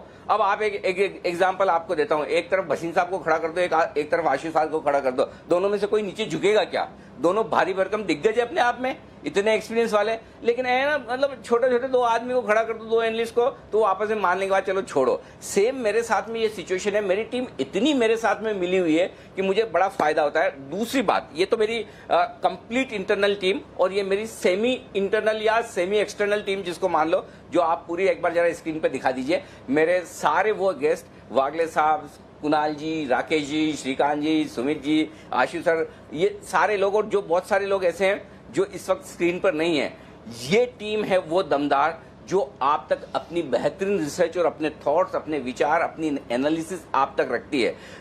इनके बगैर ये संभव ही नहीं था। तो ये दोनों को क्रेडिट पूरा जाता है।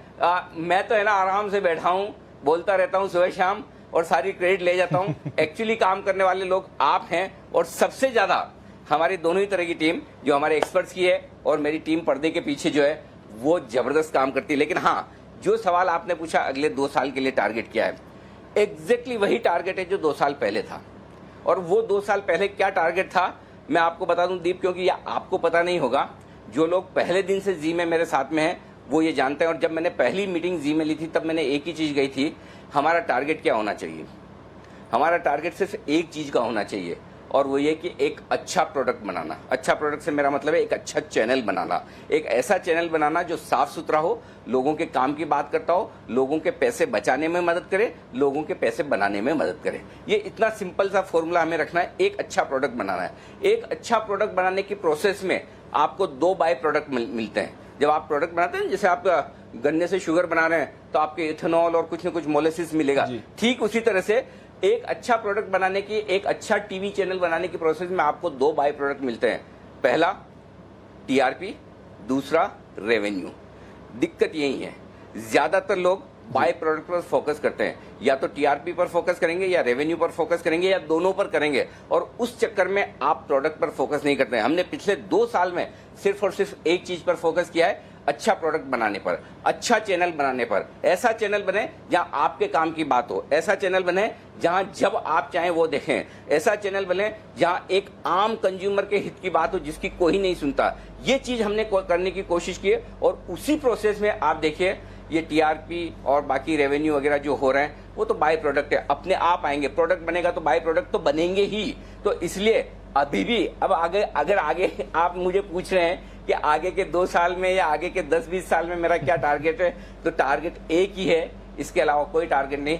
आपका प्रोडक्ट अच्छा होना चाहिए, आपका चैनल अच्छा होना चाहिए, आपका कंटेंट अच्छा होना चाहिए, और वो होना चाहिए जो लोगों के काम का हो, और वही करेंगे। बाकी सब ऊपर वाले के हाथ में है। बहुत बहुत आशीर्वाद है, बहुत कृपा है भगवान की कि आज ये दिन हम आप सब साथ में मिलकर सेलिब्रेट कर रहे हैं।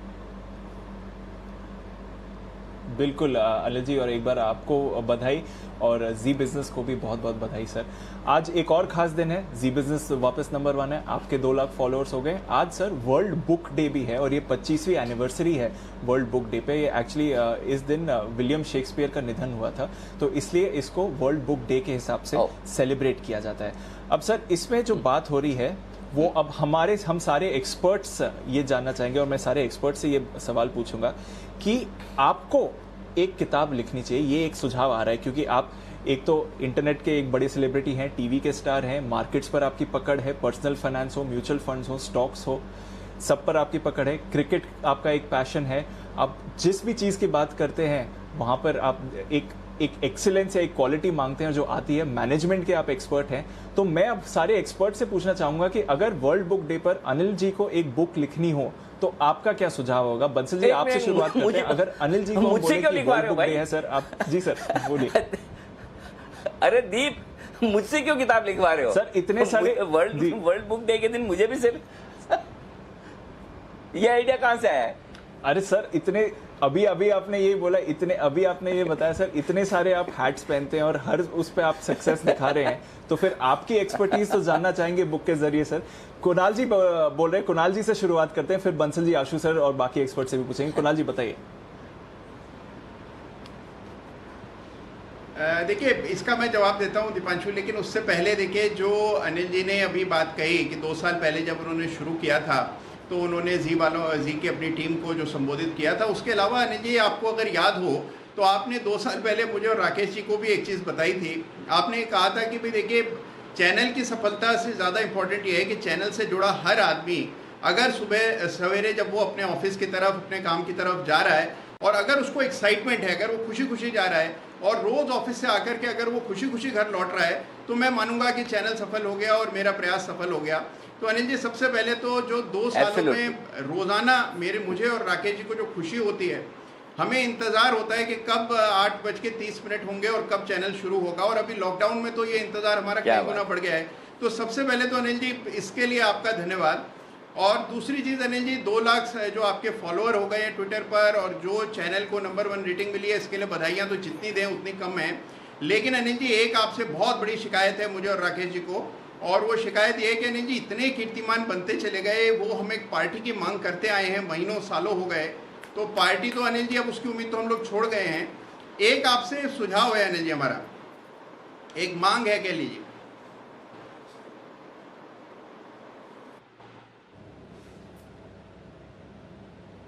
अनिल जी ओके, अनिल जी का अनिल जी के ऑडियो में शायद थोड़ी इशू आ रही है, 1 सेकंड में रिकनेक्ट करेंगे। पर तब तक जो हम आपसे सुझाव मांग रहे हैं, आप कुणाल जी आप अपना प्रस्ताव भी डाल सकते हैं अनिल जी के लिए। जी अनिल जी, जी बोलिए सर।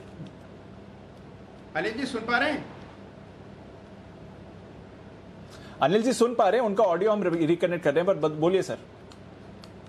अच्छा दीपांशु जी, मेरी और राकेश जी की मांग ये है कि अब अनिल जी के 2 लाख सब्सक्राइबर ट्विटर पर हो गए हैं, तो मैं और राकेश जी रोल रिवर्सल चाहते हैं। अनिल जी ने हमसे इतने सारे सवाल किए हैं, हम अनिल जी से कुछ सवाल करना चाहते हैं, और वो ट्विटर पे जो उनके फॉलोअर हैं उनको संबोधित करके वो सवाल हम करेंगे। तो सवाल हम करेंगे, जवाब अनिल जी को देने पड़ेंगे। तो ये एक छोटा सा सुझाव है। और इसके अलावा अनिल जी सुन पाए मेरा सुझाव आप? कुणाल जी सुन पा रहे हैं आपका सुझाव, बोल नहीं पा रहे, उनका ऑडियो आने में थोड़ी प्रॉब्लम हो रही है, तो वो हम करेक्ट कर रहे हैं। पर तब तक आप बुक का तो सुझाव दीजिए, ये तो प्रस्ताव दीजिए कि बुक कौन सी लिखनी चाहिए अनिल जी। देखिए दीपांशु, अनिल जी को अपनी जीवनी लिखनी चाहिए। मैं ये सुझाव पहले भी दे चुका हूँ, लगभग 3 महीने पहले, 4 महीने पहले भी मैंने सुझाव दिया था कि ये सब विषयों पर किताबें छोड़ें। अनिल जी को अपने जीवन गाथा लिखनी चाहिए। इतनी उनकी इंटरेस्टिंग स्टोरी है, कहाँ वो भिलवाड़ा से आए और उसके बाद उन्होंने पूरा इतना बड़ा अचीवमेंट किया है, इतना बड़ा चैनल खड़ा किया और इतने ऑड्स के अगेंस्ट किया है। तो बहुत ही इंस्पायरिंग स्टोरी है, डेफिनेटली लिखी जानी चाहिए। अगर उसमें कोई सहायता चाहिए तो मैं अपनी सेवाएं देने के लिए तैयार हूँ। और उसमें देखिए बस एक शर्त यह है कि मेरे और राकेश जी पर एक चैप्टर उसमें होना चाहिए। क्या बात है, बिल्कुल। मुझे ऐसा लगता है दीप, बीच में मेरा फोन कट गया था तो मैं शायद पूरा सुन नहीं पाया, लेकिन मेरी जो फीलिंग है कि अभी तक मैं अपने ऊपर किताब में ऐसा कुछ काम किया नहीं है। तो जी अनिल जी देखिए, जैसे मैंने पार्टी की मांग की आपका ऑडियो बंद हो गया, तो सही वक्त पर अनिल जी इससे ये तो समझ आ गया कि पार्टी की उम्मीद छोड़ देनी चाहिए। नहीं, बिल्कुल नहीं, पार्टी की उम्मीद तो छोड़ना ही नहीं है, बिल्कुल पार्टी करेंगे। और अगर आप मुंबई आकर नहीं करेंगे तो मैं दिल्ली आकर दूंगा। क्या बात कर रहे हैं अनिल जी? देखिए मैंने एक सुझाव दिया है, अभी आप शायद सुन नहीं पाए, मेरा सुझाव सुन लीजिए। मेरी और राकेश जी की मांग है ये कि आपने हमसे इतने सवाल किए हैं, कुछ सवाल मैं और राकेश जी आपसे पूछना चाहते हैं ट्विटर पर। तो जब आपको वक्त हो तो एक ट्विटर लाइव कीजिए, इस बार सवाल मैं और राकेश जी करेंगे, जवाब आप देंगे। डन, पक्का। तो कल क्या फ्राइडे है? कल शाम को बाजार बंद होने के बाद? बिल्कुल अनिल जी, जब आप कहें।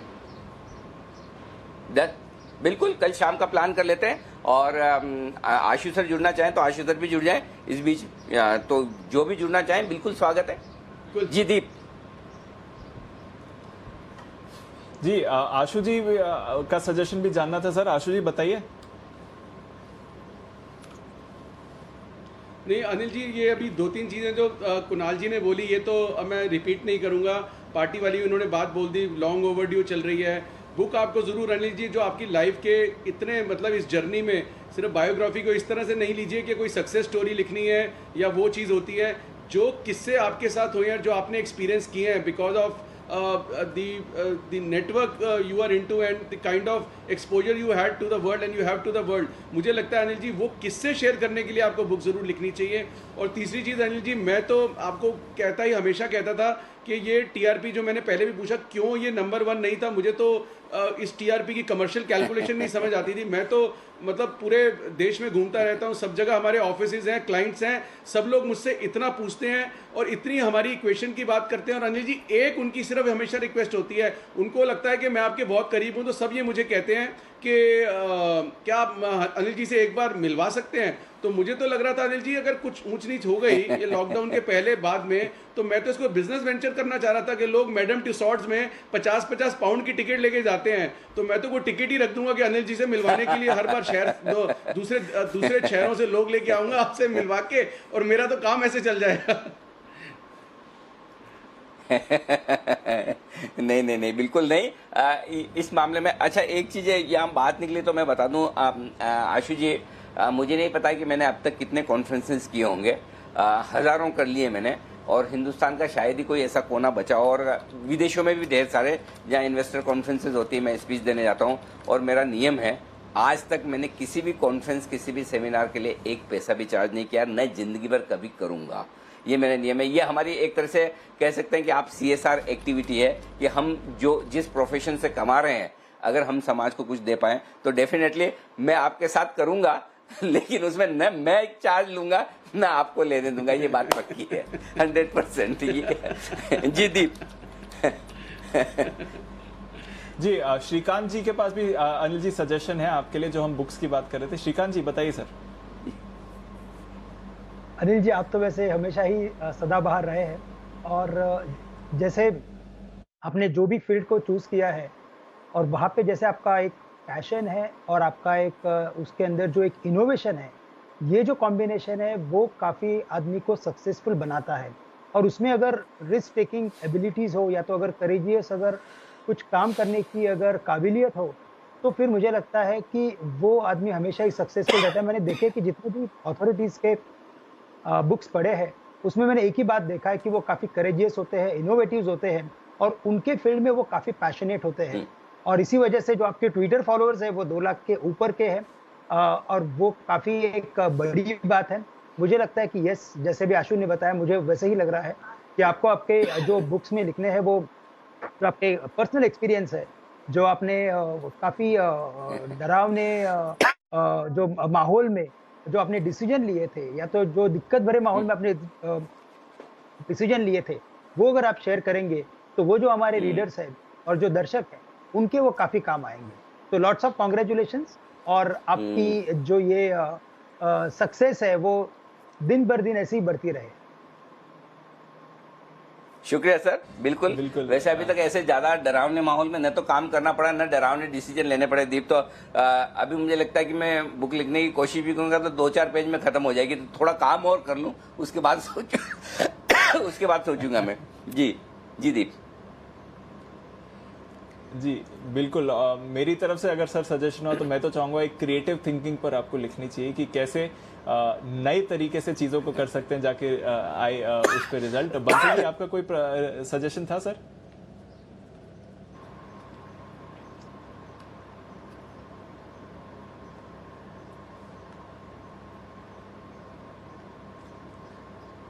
कि सर लगता है शायद थोड़ा ऑडियो इशू आ रहा है बंसल जी के साथ। जी सर बोलिए। सुमित जी, आपके पास सजेशन था सर? सुमित जी बताइए। बिल्कुल दीपांशु, मैं ये बोलना चाहूंगा कि सबसे पहले तो आपको अनिल जी को जी बिजनेस के सभी front face, back and face, cameraman, PCR team, सबको बहुत बहुत बधाई हो कि नंबर 1 आना एक अचीवमेंट होता है। अब इसमें टफ काम ये है इसको मेंटेन करना। बजट वाले दिन से देखिए इसकी शुरुआत हुई थी और सभी